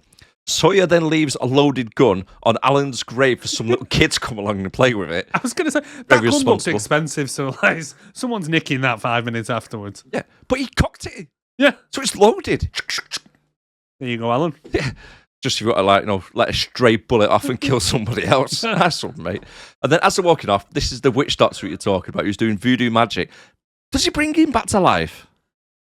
Well, I don't know, because it was a cross between some kind of weird shit and him setting a bushfire. Because I'm like, do you want a bushfire, dude? Because that's how you get a bushfire. I mean, he sets all the dry grass on fire. I mean, that's what happened in California. Yeah. Somebody's seen this and thought, I can resurrect somebody. Yeah. Next minute, you got Palestine's. Because they're... Too soon? Too soon. But the daft thing is, it's like they've dragged his body back to Africa to bury him with his wives and his son and his lovers. They're all stood around having a nice funeral, and then you've just got this crazy guy in the background going... And then the sky kind of changes to all lightning, and it's like... And it's like lightning hits the gun or something. Yeah, it zooms in onto the gun. Yeah. I was expecting a hand to come out and grab the gun. Grab the gun, like... That's what I'm expecting, but it doesn't. End credits. End credits? Apparently there's supposed to be some sequels after this, but they were cancelled after. Really? This is critically planned, yeah. So maybe they were planning to bring him back to life. Or maybe, like, the witch doctor just burnt Kenya down. Yeah. One or the other. All I was looking at was like, you don't want to make that fire in that dry grass. Are you mad? No, with a storm coming. No, the wind's picking up, make it more aggressive. Exactly. Just hope it rains. Bless the rains down in Africa. That's where the song come from originated, you know. It must be. Watching a video guy. Okay, let's get on to the clip quiz results. Yeah. When this is over, you'll go back home, driving Carla and your baby insane in your beige Volvo, and I'll be dead or back in prison, which is the same thing. You're not leaving. Oh! The Rock. The Rock. Well done, mate. If you got that right, well done. Class film. If you made it this far, guys, please remember to hit that like and subscribe button if you're on YouTube, or leave us a 5-star rating on Spotify. But anyway, so final thoughts on this piece of crap. You just summed it up. Yeah, piece of crap. Oh, guys, it's if you've not watched it, it's a terrible film. I think your memory's going, you know. I mean, we are getting old now. Like, we're coming up to 40, aren't we, this year? Yeah. But your memory is going really, really bad. Because if you recall back to a couple of weeks ago, we had a discussion at the end of one of our podcasts. I think it was Captain America. And we were saying, Right. Next week, we're going to be doing Chappie. This fella's, no, don't do Chappie. It's a piece of shit. Dude, in League of Extraordinary Gentlemen, it's a fantastic film. I kind of do remember it, and I can't deny it because it was filmed. But yeah, I will eat humble pie. I was wrong. Chappie turned out to be a brilliant film, and this not so brilliant. I mean, to be fair, to be fair, I never thought that this was a good film because I had watched it fairly recently anyway. So I've always thought of it was a bit of crap. It's like you say like you said at the beginning. If you wanted a film to just fall asleep to, watch this. But then again, I had bad memories of Chappie, but watching Chappie was really good, and this was worse, a lot worse, a lot worse. To be fair, though, I don't remember it being so bad. Now, maybe we're watching a little bit more of a critical eye because of the podcast, and you look for faults and something to take the piss out of and that's get what I'm jokes looking from. for, yeah, but it's just... Yeah, so I remember watching it when I was younger, when it first came out, around that time, and the CGI didn't look too bad. The story wasn't too bad, and I quite remember it being an all right film. I always thought it was all right. It was just always just one of them, you wouldn't go out your way to watch it type films. I'm just thinking it might have been good at the time, but it's not aged well. Yeah, I don't even think it's that good at the time, to be fair. It's just... I'll try and give it benefit of the doubt, I suppose. It's a wasted premise, to be honest. They could have done so much more with it. Could have been so much better. Yeah. Right, let's get into the awards then. Do you want to explain what the award situation is? Yeah, so every week we give out awards for Best Actor, Worst Actor, Best Character, Worst Character, 3 things you liked about the film, and a Hot Babe Award. So yeah, if you want to play along at home, next week we're going to be doing, like we said earlier, we're going to be doing... Chips. I keep thinking squad then for some reason. Chips. So if you want to play along, leave us a comment, send us an email on sixandbelowpodcast@gmail.com, or you can contact us on Twitter. Or leave a comment below and we'll read out your awards. Yes. But yeah, shall we start with the Best Actor, also known as the King Kong Award? Let's get it on. Yeah, that's right. You better walk away. Go on, walk away, because I'm going to burn this motherfucker down. There he is, King Kong. King Kong ain't got shit on me. King Kong, he ain't got no shit on me. He's not done a Skinner. No. Who have you gone for? I've gone for Dr. Jekyll. Have you? Oh, okay. I've gone for, let me just see if I can find his name. Stuart Townsend. Dorian Gray. Really? I liked him. I think he played a pompous kind of sleazebag quite well. I suppose, yeah. I think he did well. Worst actor, aka the Golden Seagull word. Award. The Golden Seagull Award. What is going on with me today? I don't know. I'm tripping off my words left, right, and centre. The Whisperer. I'm gonna take you to the bank, Senator Trent. To the blood bank. Are you going to take to the blood bank? I'm going to take it to the blood bank. It was the little sidekick who waterboarded himself with the potion. I've gone for Sawyer. Oh, he was shit. Yeah. Wouldn't act for fucking toffee. No, I want the best actor to be fair, was he? He really wasn't. Best character? Best character? I've gone for Allan. Have you? Oh, fair enough, yeah. He was good. I've gone for Nemo. I like Nemo. I was debating him as well. Yeah, I did like Nemo. Yeah. It was out of him or Allan. I thought, I'll be honest with you, mate, that was a stretch trying to get it in. I couldn't think of anyone good that I liked. No, I was a bit of a stretch, and I thought Nemo was good. Nemo was a good character. He had a good ship in that. I don't know if he's just more like I like these gadgets rather than actually him. Yeah. I was tempted to go to Witch Doctor at the end, to be honest with you. Mr. Bushfire himself. Yeah. Keep him away. Worst character? Skinner. Phantom. Did you? Yeah, he was pretty shit. This worst bloody villain possible. I know. He couldn't get anything right. I know, he couldn't. His men just died on every single mission I went on. It was just a suicide mission for them. You know what he was like? Forget the Suicide Squad. Just get Phantom's guys to turn out. He was like the 19th century version of Jack from the Net. He's just terrible at everything he does. Just can't. Every single time he got the upper hand on them all by surprise. Yeah. And he's the one running off. I know. This guy's dead I know. every time. Several times, yeah. Stupid. Considering he's supposed to be Moriarty from Sherlock Holmes, who's supposed to be like a super genius kind of arch enemy of Sherlock, he was a fucking dumbass. Genius on paper. Yeah, maybe. But when it comes to practicality of stuff happening, he goes, I didn't think about that. Oops. Hot babe. Nina. I thought she was alright, to be fair. She was alright, but there was no other women in it, was there? Did you see any other women in the whole of the film? You did? No. Maybe in Africa at the beginning, but... No, I don't think there was then. Really, it's just one woman, even including people in the background. There's no women. I know, because there was no one in the background, other than maybe in Venice in the crowd there was a few women, but they were all wearing masks and medieval bloody garments. Yeah. Clothing. That's a really good point. There's no women on this. Go on, Mina, you can have it, love. That's you can it. suck me anytime you want. 3 things you liked about this film. I could only think of one. You gotta have 3. Uh, Gotta have 3. Okay, I like the idea of taking the characters from 19th century literature, which obviously comes from the comic books or the animated books. What do they call them? Graphic novels. Yes. Where this comes from. When the place blows up and no one cares, I thought that was quite funny unintentionally. Yeah. What was the last one? Thinking about Quatermain never missing a woman's tits.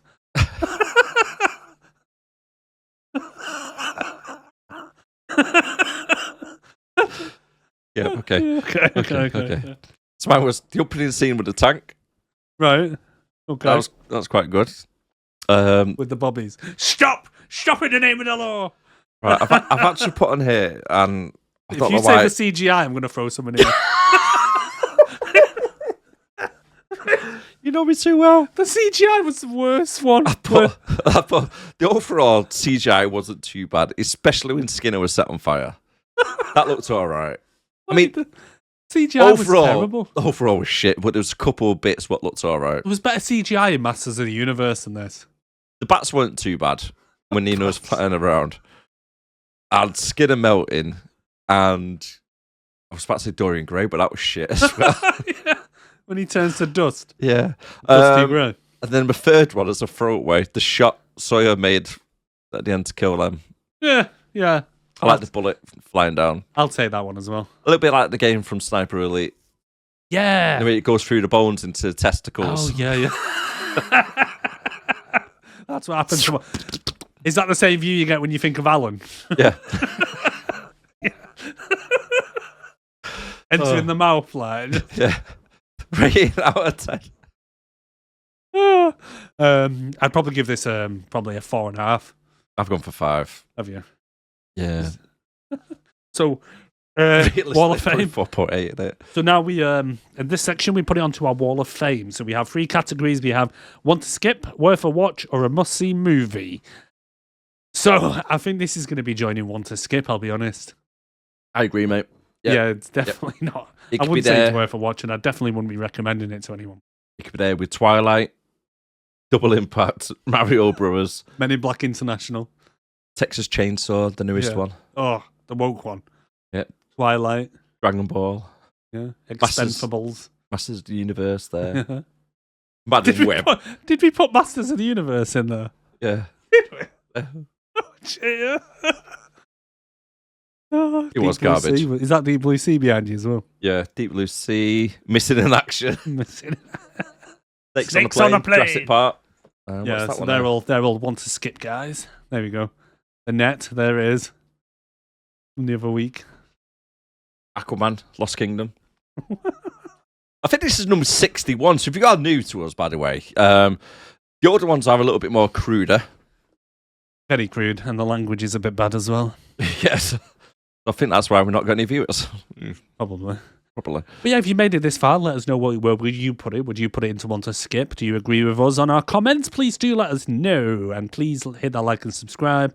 Please tell your nan as well. Get her subscribed. Exactly. Do that. She'll if never you can. know. She'll never know.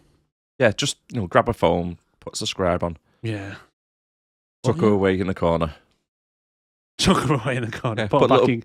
Blanket on her, tuck her in nice and warm by the fire and leave her alone. Yeah, just leave her there. Yeah, And then she'll be like, I don't remember subscribing to Six and Below Movie Podcast. but she'll give it a watch and she'll love it. She will. So join us next week, guys, with for Chips, though. Chips. Chips. It's not bad, to be fair. It's funny. It's quite a good It's one. funny. I reckon it'll be a funny one to do. It's about time Eric actually suggested a good one to do. What do you mean I've suggested? Loads of good ones. Pretty much everything on Must to See was my suggestion. No. Yeah. Beethoven. End of Days. Yeah. That's about it, isn't it? Right. I was about to say Right Said Fred then. Drop Dead Fred. Yeah, that was your one. Yeah. I think Clash of the Titans was me as well, wasn't Yeah. it? Clash of Titans, Tapper. Yeah. Chappie. Chappie. Chappie was yours. Yeah. You call him Tappy then? I did. Oh, I thought I got away with it. You looked at me, I thought. You didn't click on it, did you? Anyway, should we leave you there before we just start talking shit? Honestly, it's these headphones. Because you hear yourself talk back. Yeah, Some yeah, of the words yeah. like IMDb. I struggle saying that sometimes. I know. You've got to excuse him, but it's part of his lovable character. Please. Yeah. All right. So, yeah, well, join us next week for Chips, as we say. And, yeah, I've been Eric. I've been Darren. Thanks for joining us, guys. Six and Below Appreciate the Movie love. Podcast. Yeah. Much love. Okay, guys. Bye-bye.